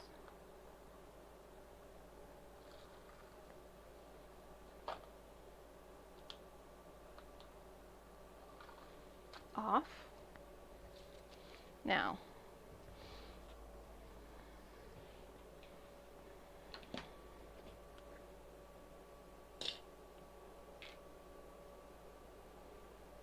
feels nice and good and dry. I'm going to pound this. I'm going to take a hammer to it before I put this on here. It's going to be over in this corner where my broken tile is. I am going to get a cushioning device, otherwise known as a magazine, so that I don't hurt my tile any more than I have to.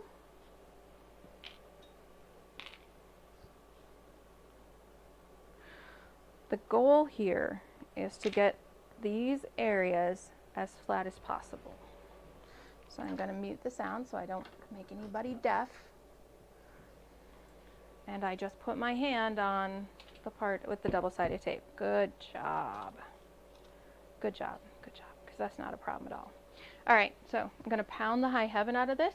I'm going to mute my mic so nobody hears it, because it's going to get loud. If I can find my mic.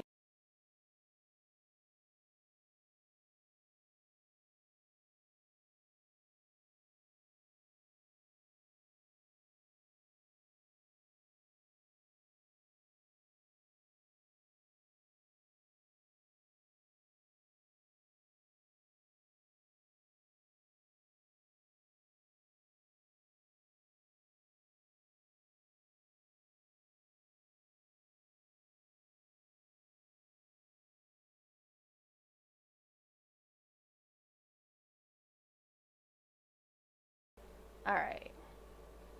So I paid special attention to there and there, because those are your make and break areas. So the tops and the bottoms of where those curves are. So there and there. So now that that's taken care of,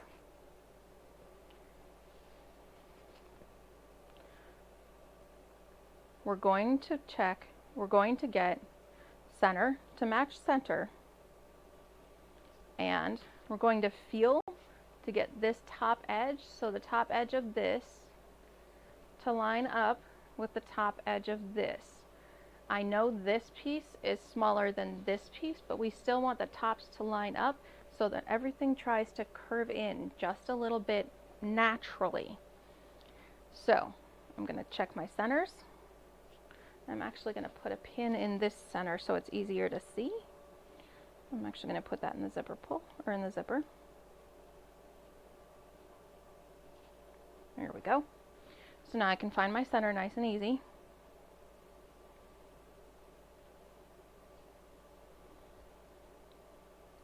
And I'm going to push my piece right up against that top and make sure the two are right up against each other. Okay, that feels good. We're going to check my right and left. Feels pretty good.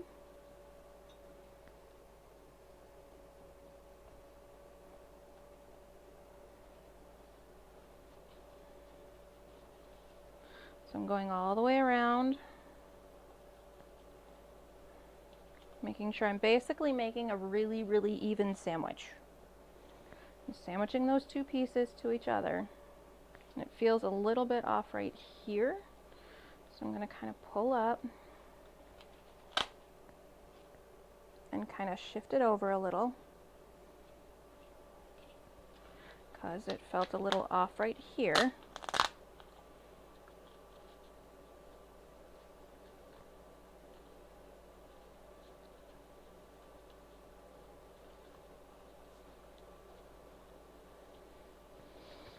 All right.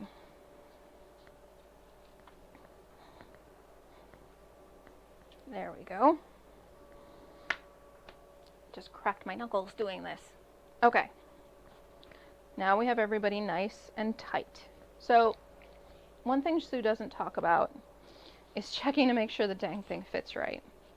So I'm going to actually fold it up and check and see if that fits okay on that side. I'm not really going to worry about the side that isn't glued down yet. I'm just checking to see if it folds okay. And it's feeling good. Get those sides in. Feels good so far. All right. And this is where everything gets wonky. So when you're unzipping everything, that's where things go wrong. Because when you're zipping forward, you know, the zipper pull tries very hard to have everything match. But when you're unzipping, that's the part that gets bad. That's where things start getting hung up.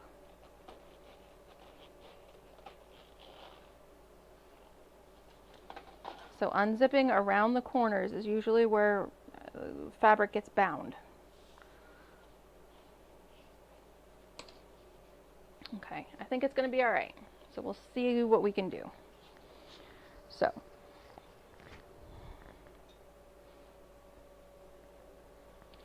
all right, so we're going to top stitch the two pieces together on the right side of the exterior because we want to make sure that our stitches look even, beautiful.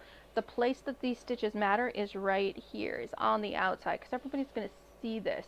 No one's really going to see the stitches on the inside. I'm actually going to do a navy as my bobbin thread when I do this, and the white as my top thread, so that it blends in better with the interior. So we're going to top stitch together on the right side of the exterior, 1/4 of an inch in from the folded edge.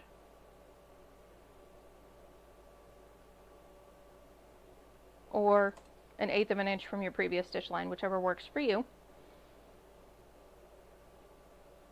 And you want to make sure you have a good amount of thread before you start.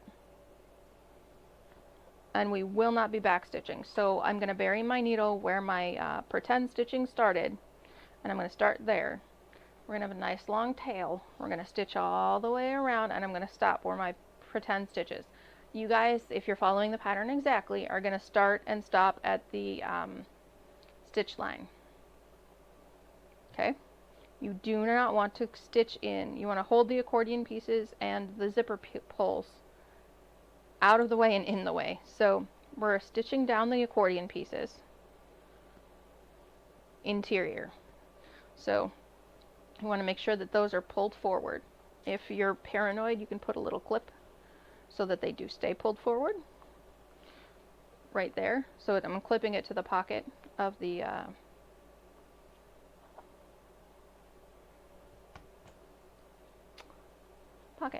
pocket, yeah. I can't even get words out right now. So I'm going to stitch all the way around. Navy on the bobbin, white on the top to match what I did before.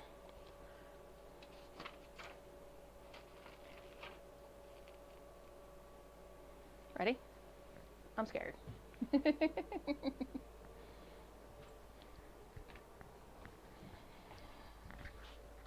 I'm like trying to procrastinate by like putting things away, and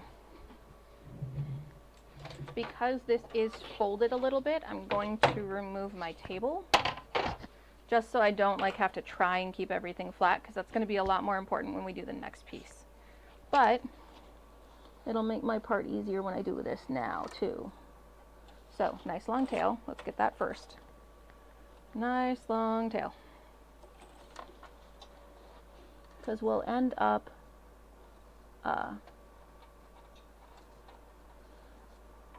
using that later.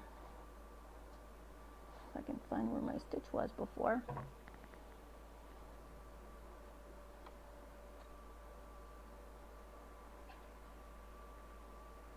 There we go. And I'm going to stitch 1/8 of an inch in from my previous stitch line because I like my stitch lines to match up.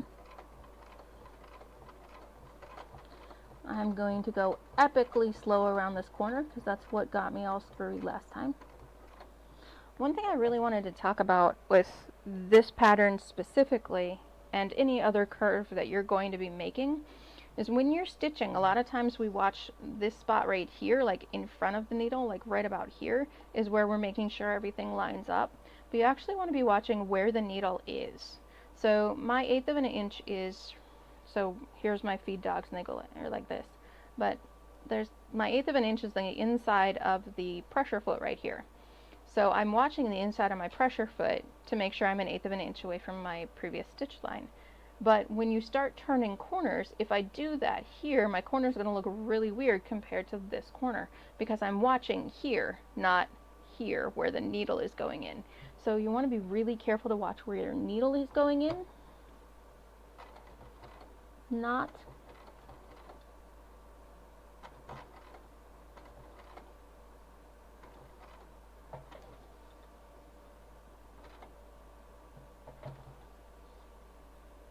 where, not in front.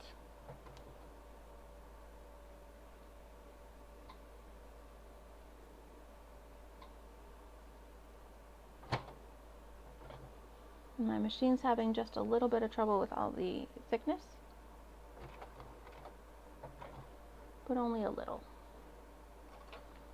So I've got a clip right here on the inside where I was making sure the accordion side stayed down. I'm going to get that guy out of the way so that now my project is flat again, no flattish.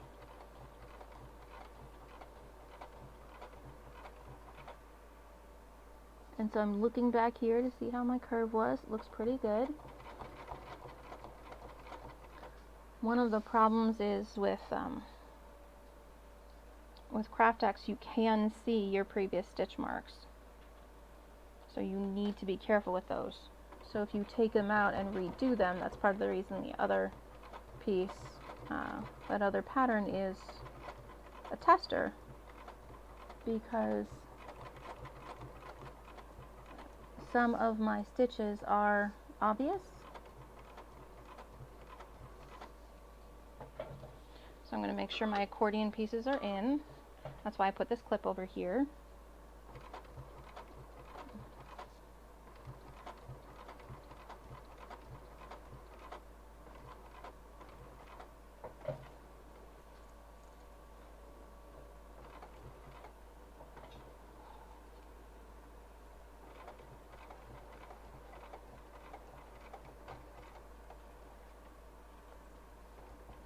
And now I'm aiming for my pretend stitch line and making sure my zipper is nice and flat and straight on this side so that it doesn't get in the way. And I'm aiming to go straight back down into where I did my pretend stitches earlier. Now again, that's my directions. Alright, and you leave a nice long tail to make your life easier. So not bad. Not bad. I realize now that my stitch length for the zipper was longer than the one that I just did, but it doesn't look bad at all. I think I'll keep it. So this is the time where you take a look at everything. So you look on the inside, you look on the outside, you do the hokey pokey, you turn yourself around, and then you realize that you forgot to put navy on the inside as your bobbin thread. So now you feel like a dork. You move on with your life.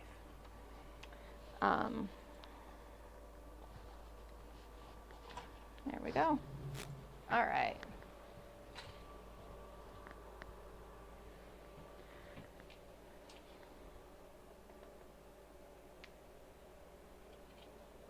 All right, so we have these nice long threads and we have a fairly well stitched down, beautiful interior. This part is stitched down. So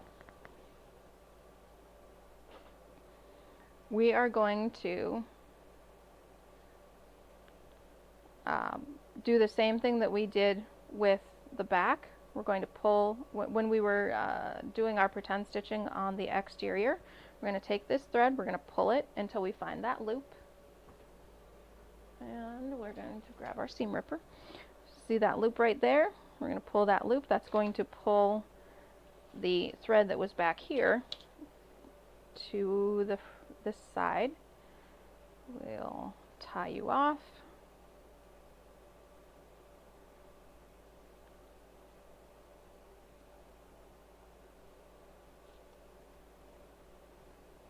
We'll do the same over here.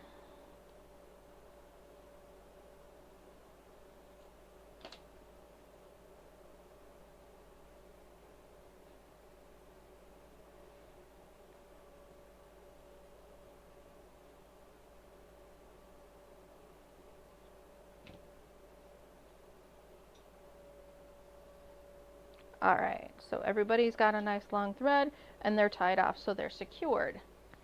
This is where fun comes in. And when I say that, I mean just more fun. I love this pattern. I'm trying to find a needle that'll work. Alright, you want to get a fairly heavy needle because this is going to be a little difficult.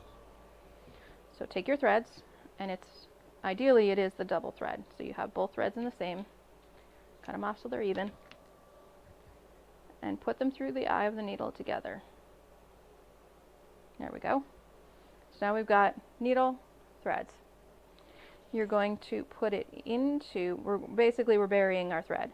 So you're going to put it into the Decovil, or into the Craft X, under that fabric, in between the layers, and running it up as high as you can. If I can get my fingers to work, that would be great.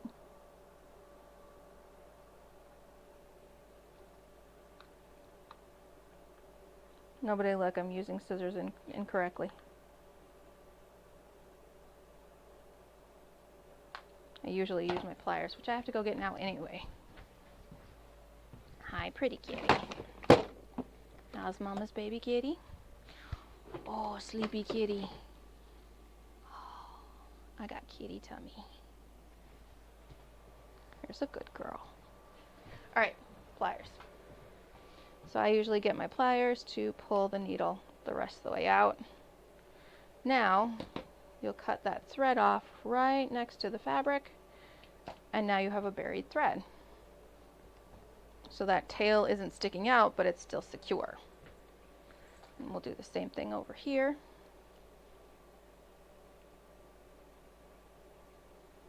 Thread your needle with both threads, if you can get it to behave.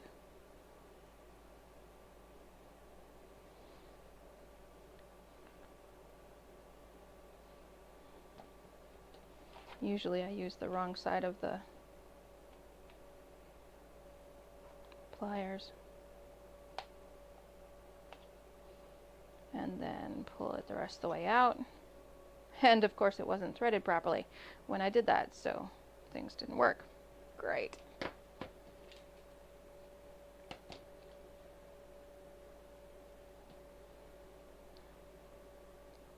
So we're going to talk about these next couple of steps. Ooh, I broke my needle. Nice. We're going to talk about these next couple of steps before we physically do them, because I don't want anyone to get confused, because this is going to get complicated. Because, you know, it's fun, and that's why we do these.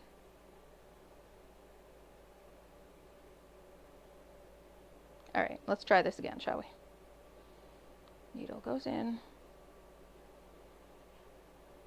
If I can't push it myself, needle comes out with thread attached, please. There we go. All better. There we go. Alright. So we've buried both of our threads and made sure that everything comes out. So now these two spots are secure and we're good. Now here's where things get really complicated. Well, not really complicated, just more interesting.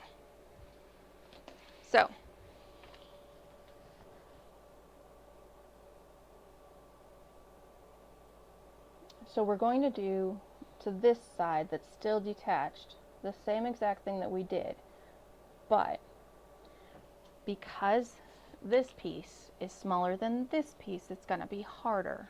So we're going to take the double-sided tape off and we're going to place this in here just like we did the other side.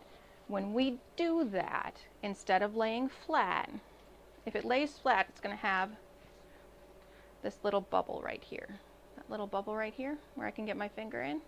See how the back side is higher than this, and this, the front, the navy part is flat, and the back side bumps out a little right where that zipper is. That's the that's where the length is being forced to, because the navy part is smaller. That's on purpose. Our zipper pull, or zipper pieces will go in there when we're done. So what we're going to do is, first off, I'm going to snip off this thread that's been driving me absolutely crazy since we started, since it got here. That's better. All right, so I've got center there. I'm going to mark center again, just to make me happy, so I know where it is. There. So center to center. And we're going to make sure that, so one of the things that I messed up was, this piece was too high. So instead of pulling in like this, it was like sitting more like out here. So I've got to make sure that this piece is low enough so that the zipper pull will go around it without any trouble.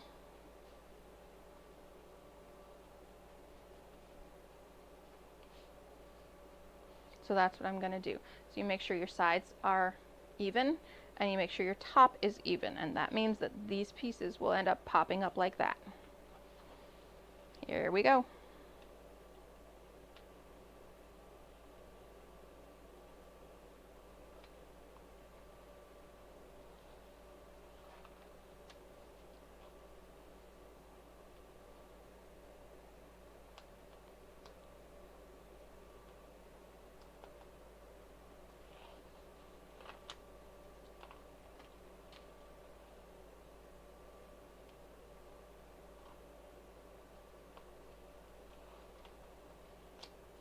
So I'm going to get center placed, and I'm going to make sure that the top is even. Okay, we're centered and the tops are even. I'm actually bracing it with my body, not with my belly fat, but with my lower belly fat, so that I can make sure that these two are even.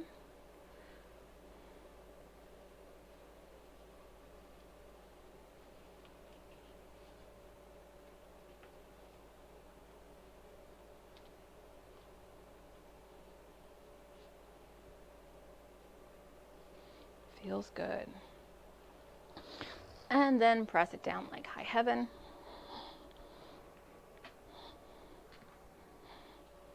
This is part of the reason that we did so much hammering.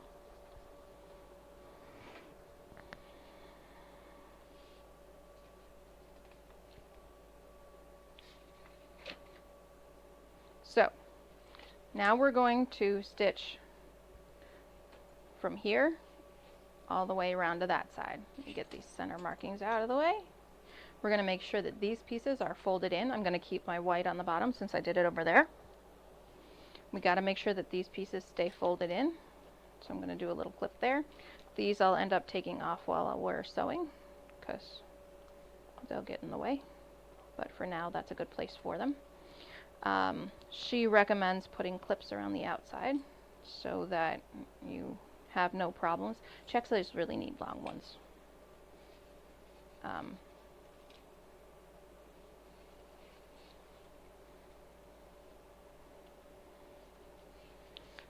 So I'm going to start here. I'm going to go all the way around. When I do that, if everything is laying flat, there'll be this like bump in the middle. There already is when I'm laying this flat right now. I'm just kind of cheating a little bit to like, emphasize it. There's this little bump down the middle. Because I have my table off, I'm going to be able to keep that laying at a little bit of an angle. It's going to make life a lot easier while I'm stitching around. All right. Here we go. That's my ironing table. There's my sewing machine.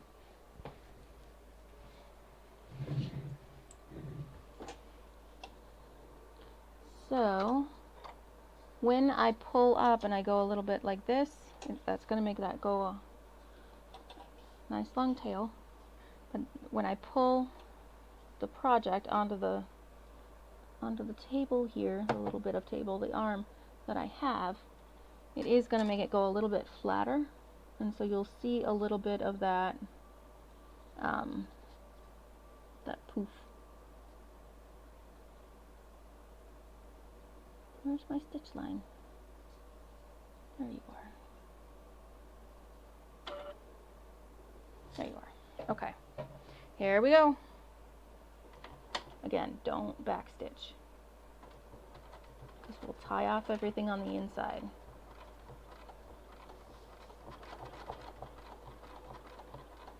Slow and steady wins the race on this one, guys.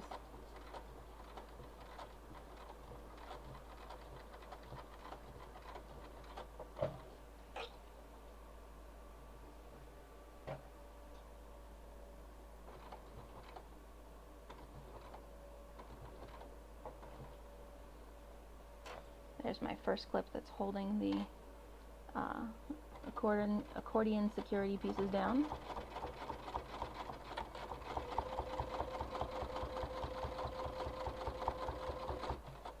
There's my second clip that's holding the accordion security pieces down. And I'm making sure that that is folded down, that my zipper gets out of the way.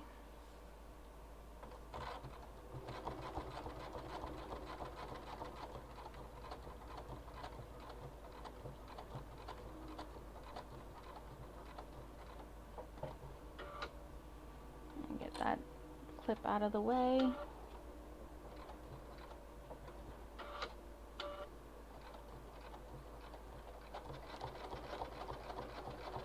And I'll stitch until I run into, if you guys did the false stitch line location, I actually put stitches in that are false stitches. And nice long tail. Back to the prep table to see how we did. Alright, so it looks like I started and stopped in the right places. From here looks good, and from here looks good. We'll see how it went when we do a final test of the zipper. And then we only have a tiny bit left. We're going to be able to finish this out tonight, if I didn't screw it up. So I'm going to tie this off.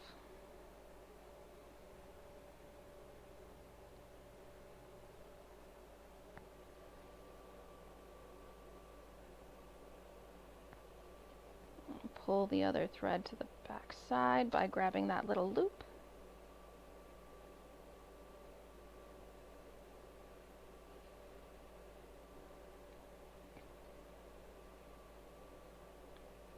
Nice solid knot. Where's my needle that I put away because I'm a dork?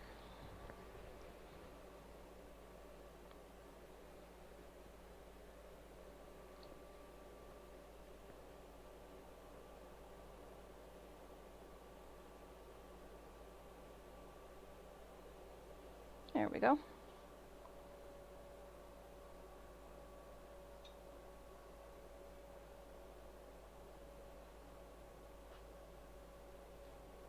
Bury the needle in the thread. Cut it off. You do want to make that as long as you possibly can, but this is a very rough area to make that happen because of all the thicknesses that play a part.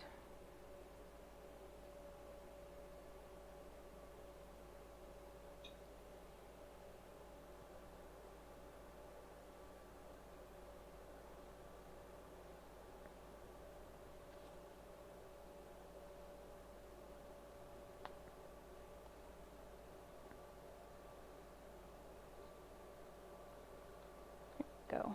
That one behaved itself fairly well.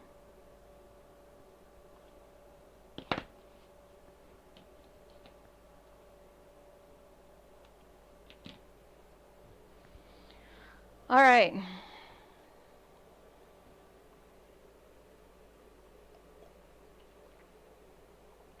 See, I'm trying to put it off some more. Let's see how it goes.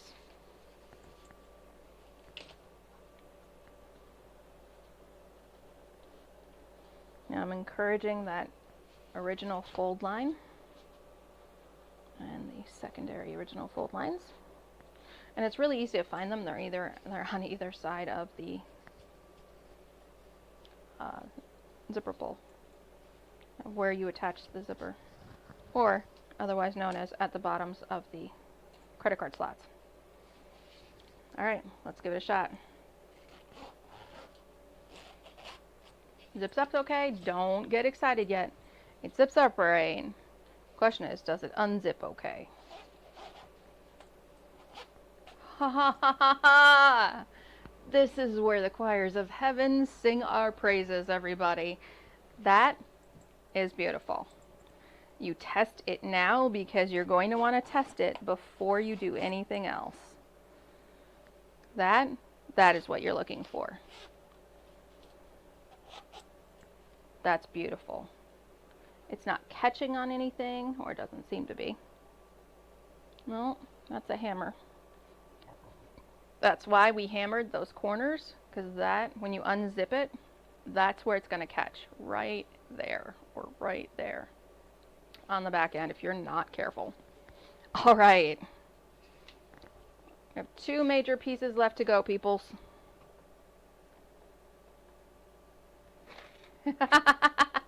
Thank you, Sue. I deeply appreciate your encouragement, because that right there is the point where it'll make or break you. You'll drive yourself insane if you're not careful. All right, so we have 2 pieces left. The interior zipper pouch and hiding these zipper pull pieces. That's just flipped weird.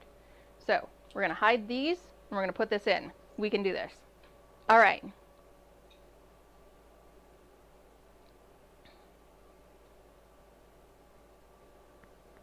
So this, and I agree wholeheartedly with, so as you may have noticed throughout the tutorial, or throughout this sew along, I have kind of said, oh, I don't use fabric glue here, or I do use fabric glue here.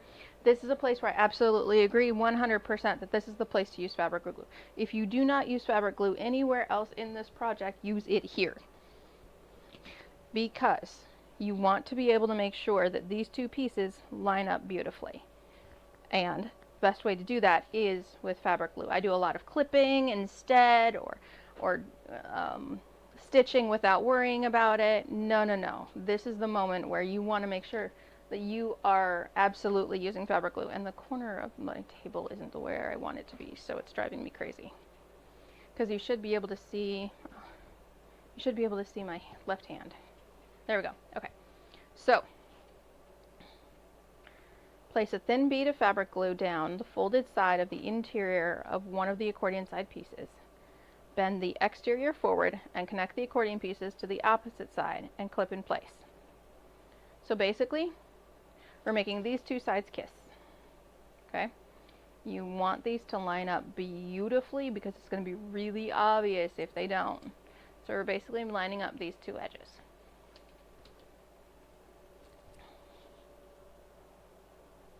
And it would be good if I opened my bottle. So again, it is a very thin line of glue, but a very necessary line of glue.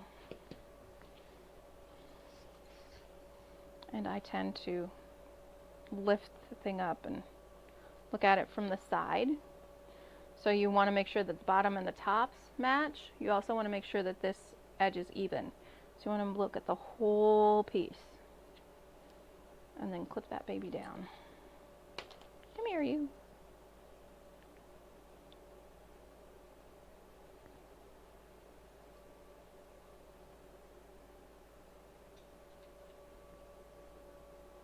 There we go. All right. Little line of glue and then clips. We're going to do the same thing on this side. Little line of glue and then clips.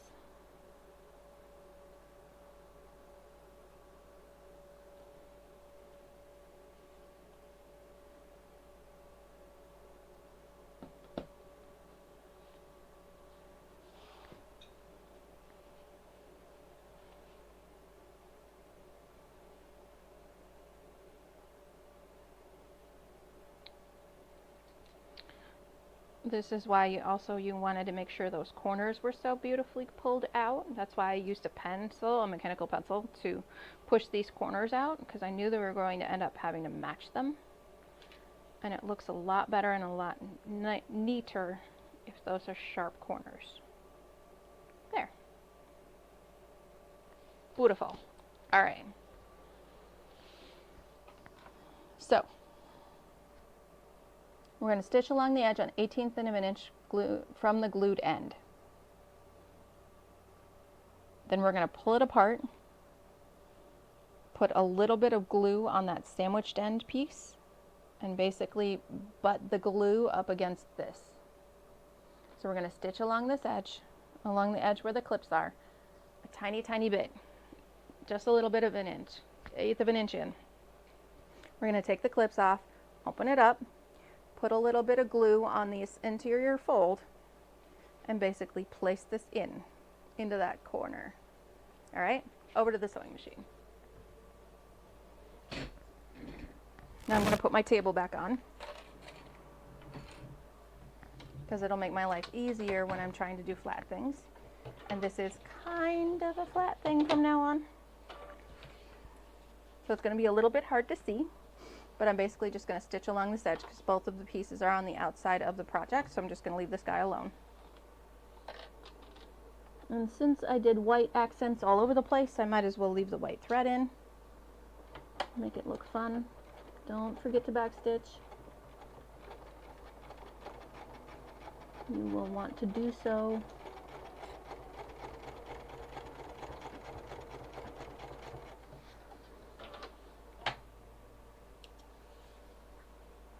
Clip off all your threads. There we go. So I just did 1/8 of an inch in.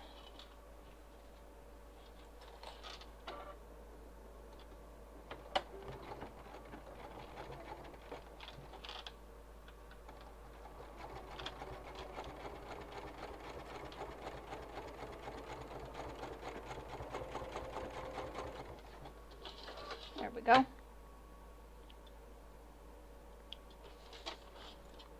To clip off all my threads, and these threads got a little crazy.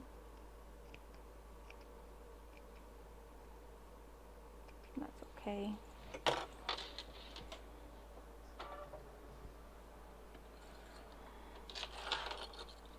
All right.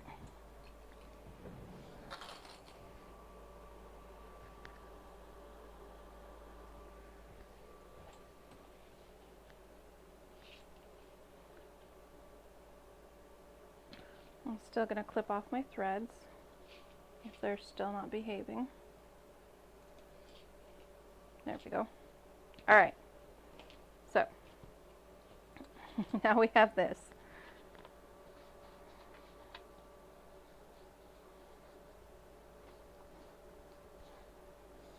And I'm trying to reform it a little bit so that it stands up on its own. I'm basically creasing that paper, the craft text.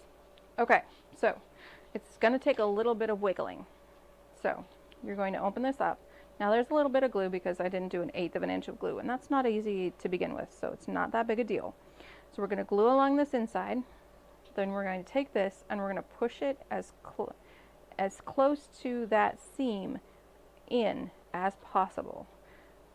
We're not going to let this very edge show above this edge. We're going to match the bottoms barely. So this piece is just a little bit wider than this piece, just by a little bit, but just enough to hide that raw edge, just by a little bit.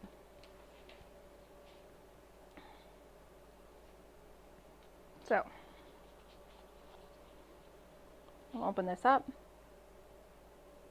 and basically I'm just filling that crease with glue.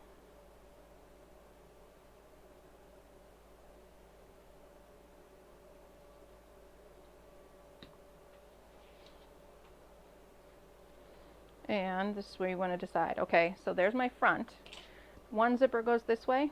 Make sure you put your zipper pull the direction you want it to be. So it's going to go from left to right on my side.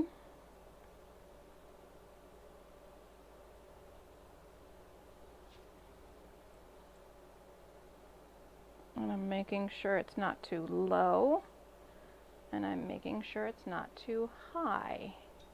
And if it is, you can kind of take your seam ripper and just kind of poke the excess fabric into the inside. And I'm going to put a clip there when it's where it should be.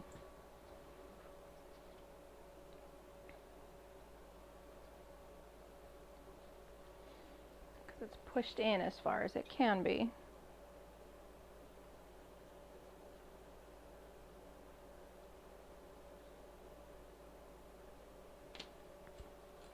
Pushed in nice and far, and there we go.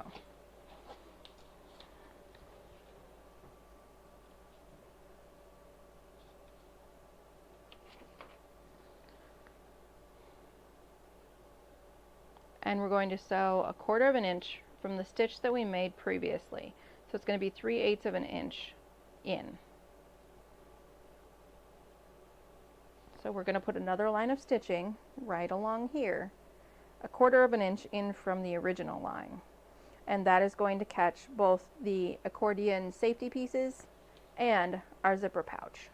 Then we're going to do the exact same thing on this side. That's going to be a little more complicated, but not as bad as it sounds, because we're going to be able to pull this whole piece this way, just on the other side. So I'll show you. It'll make a lot more sense in just a sec.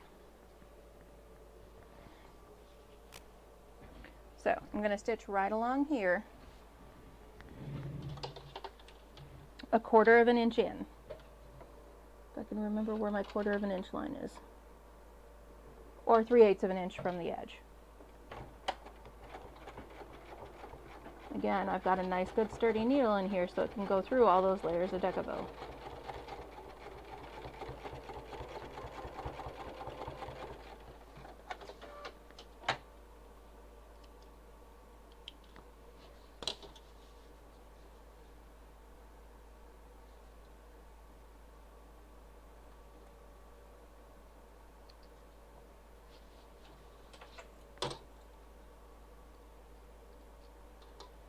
So now, that one side of the zipper is totally encased in this accordion piece. You don't see any of that raw edge that you have right here.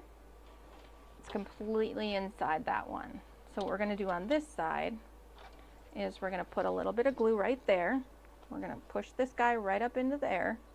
We're going to make it all nice and neat. We're going to clip it down. We're going to pull out everything this way, and then we're going to restitch it.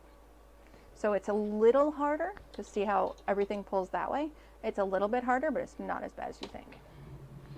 Your knee-jerk reaction is, how in the world did that happen? It's not as bad as it sounds. But it's the coolest idea. I love this. It didn't even occur to me to do it this way. I think it's awesome.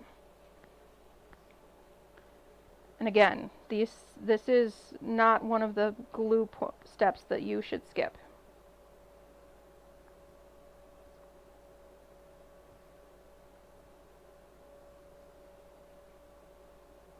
If I could get the glue to come out of the bottle, that'd be great. All right.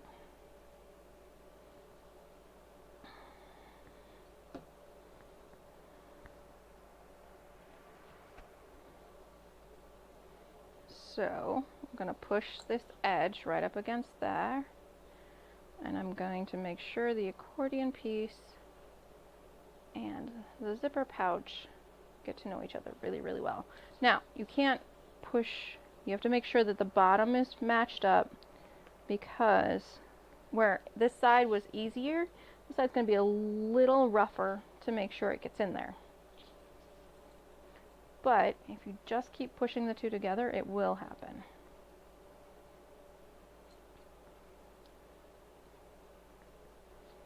And again, you can push this part down with a seam ripper so that it hides a little bit better, so that you don't see that raw edge.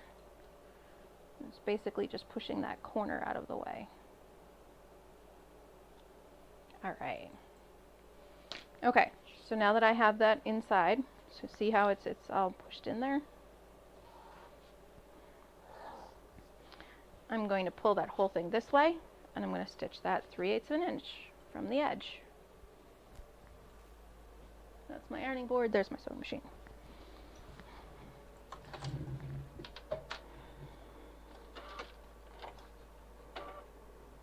And again, back stitch.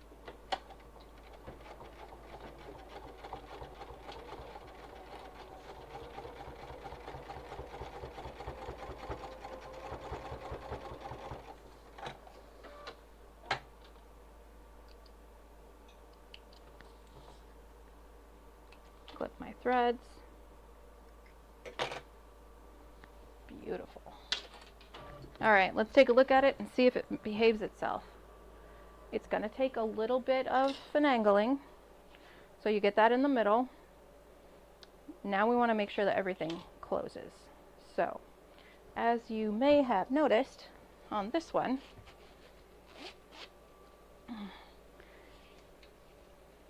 the accordion pieces are basically creased right there. That's because the dang thing's been closed for a little while.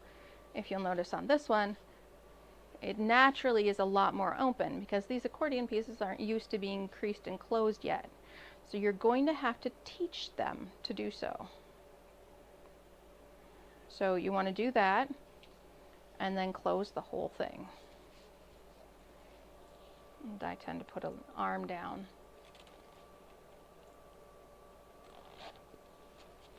Just to get it started. And there you go. All right, let's make sure the zipper unzips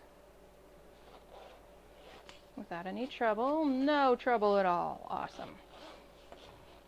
All right, we are at our last step, people. We just need to hide these pieces. And this is a lot easier than you think. Like when I got to this step, I was kind of like, oh, I don't wanna, I'm scared. It's a lot easier than you think. It basically is, the key to this is double-sided tape and patience and pointy bits. I'm gonna get another pair of pliers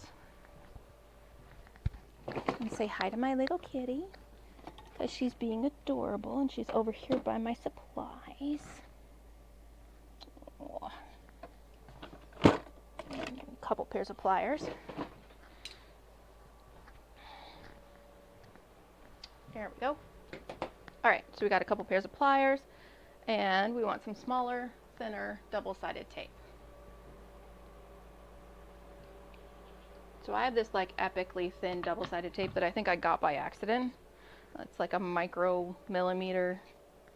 I also have my 1/4 inch over there. So we'll see if I can use up some of this itty bitty tiny stuff. So close.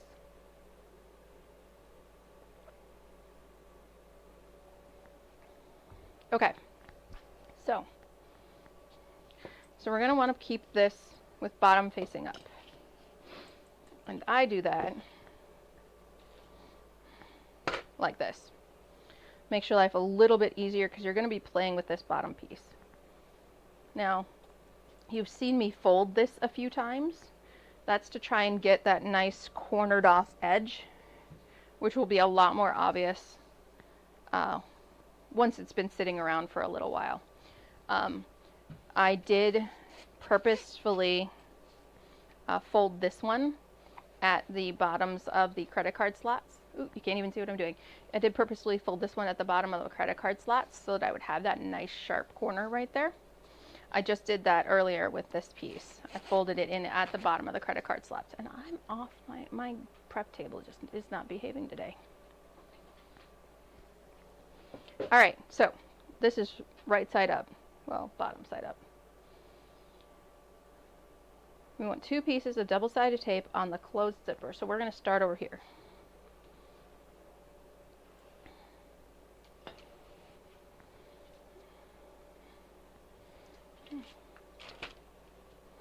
So I'm going to add some of this insanely tiny double-sided tape.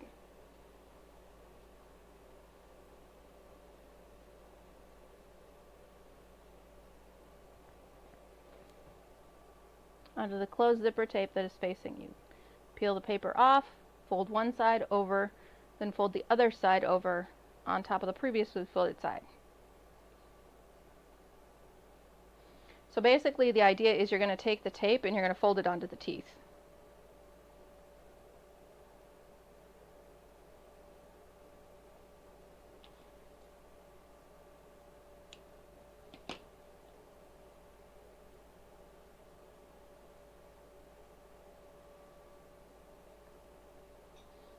And so I'm going to take this tape and start using it up.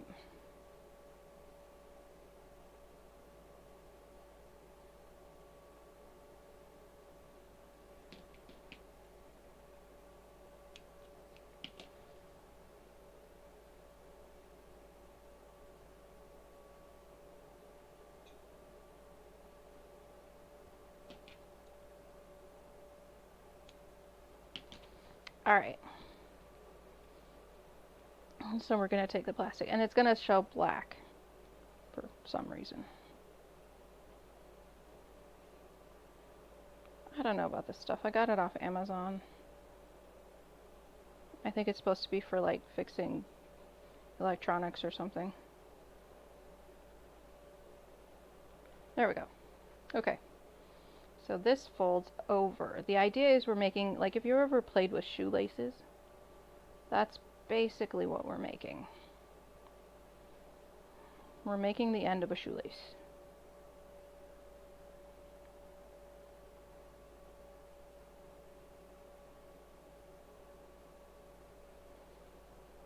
And fold the other side over that. And now we have this like little pointy bit. We have a pointy bit that is basically teeth. Okay. So we folded the two pieces over. And now we have basically a thin pointy bit. We're going to turn you around. We're going to unzip you a little bit. And we're going to play with these parts. And we're going to do basically the same thing. Except, instead of folding over onto both teeth, we're going to make two pointy bits. Now this is going to be the harder side.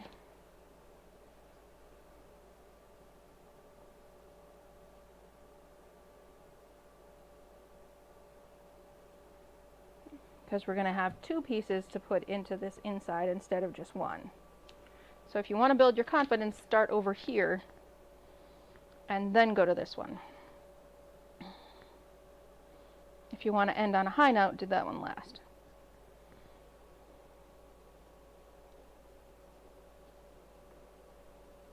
So this is going to fold over just onto the zipper teeth that are here. So that'll make a pointy bit like that. And this will do the same.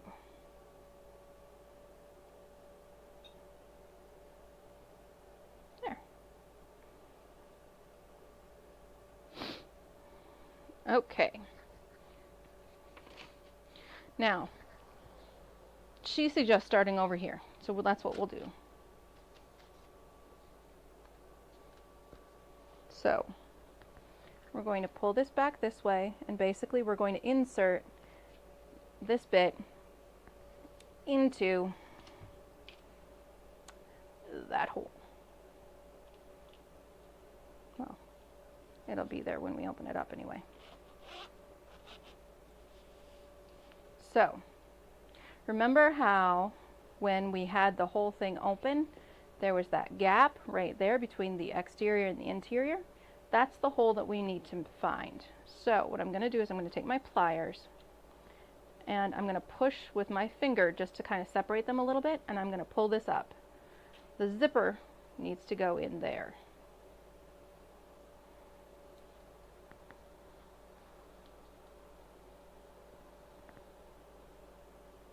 And you just feed that baby in. Here, I'll give you a downside view. Just feed it in.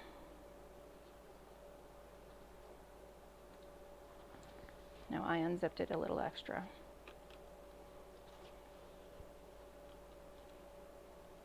So you're going to keep feeding that zipper in until you don't have any zipper on the outside. And by pulling this open, that kind of pops that part out a little bit more. So that does make your life a little easier. You will want to use a pliers to do this, otherwise you'll never get it in. And that's why I have multiple pliers sitting out here, so that I can fix any mistakes that I make. So I have a needle nose pliers, so I have like a couple of different sizes.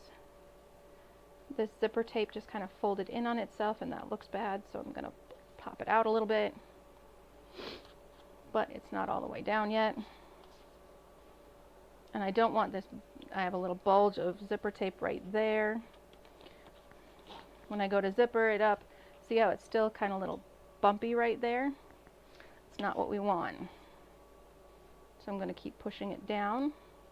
You can always pull it back out, that's easy.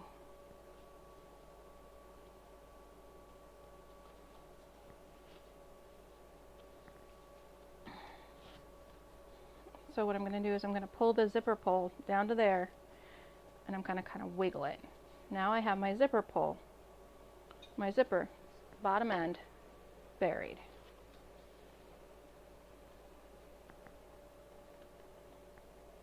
Yes, I'm so close. One more. We can almost do this. So, other side. This one's a little harder because there's two of them. And then you have to get them to like lay nicely. So, I'm right-handed. I tend to start on the right. What I will do is I'll pull these together. And again, that's why we folded it over with the tape. We're going to open up that hole. Say hi. This is the reason that you have, let's actually open this guy up a little bit more, because it'll give me more space to play with. This is the reason we put that tape on the bottom, so that these pieces could go in smoothly. And you're just going to feed, here, let me actually give you a view that might help. You're going to feed that piece down. It's only helpful if I can actually do the work while I'm showing to you. So I'm kind of pulling this part out, and I'm feeding that tape down into that hole in the middle between the two layers. Come on now.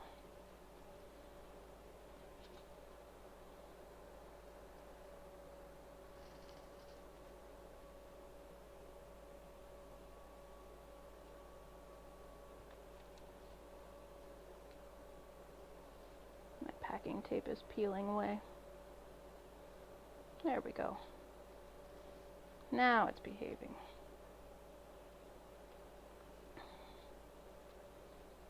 Okay, so I have one of them in there. Oop, nope, I don't. Spoke too soon. It got twisted.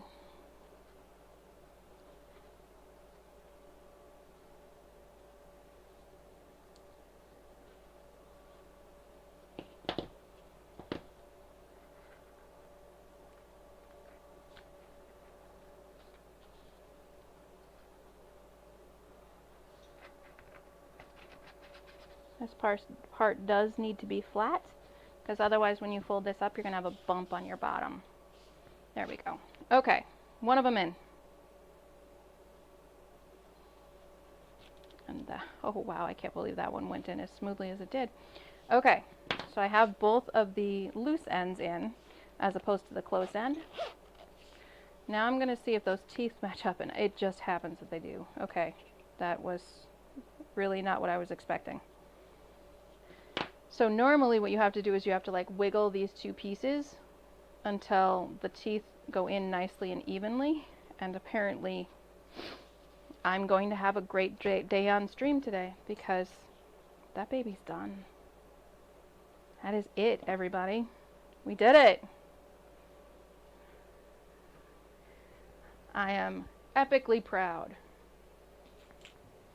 Like I said, I love this pattern. Thank you so much for letting us do it, Sue.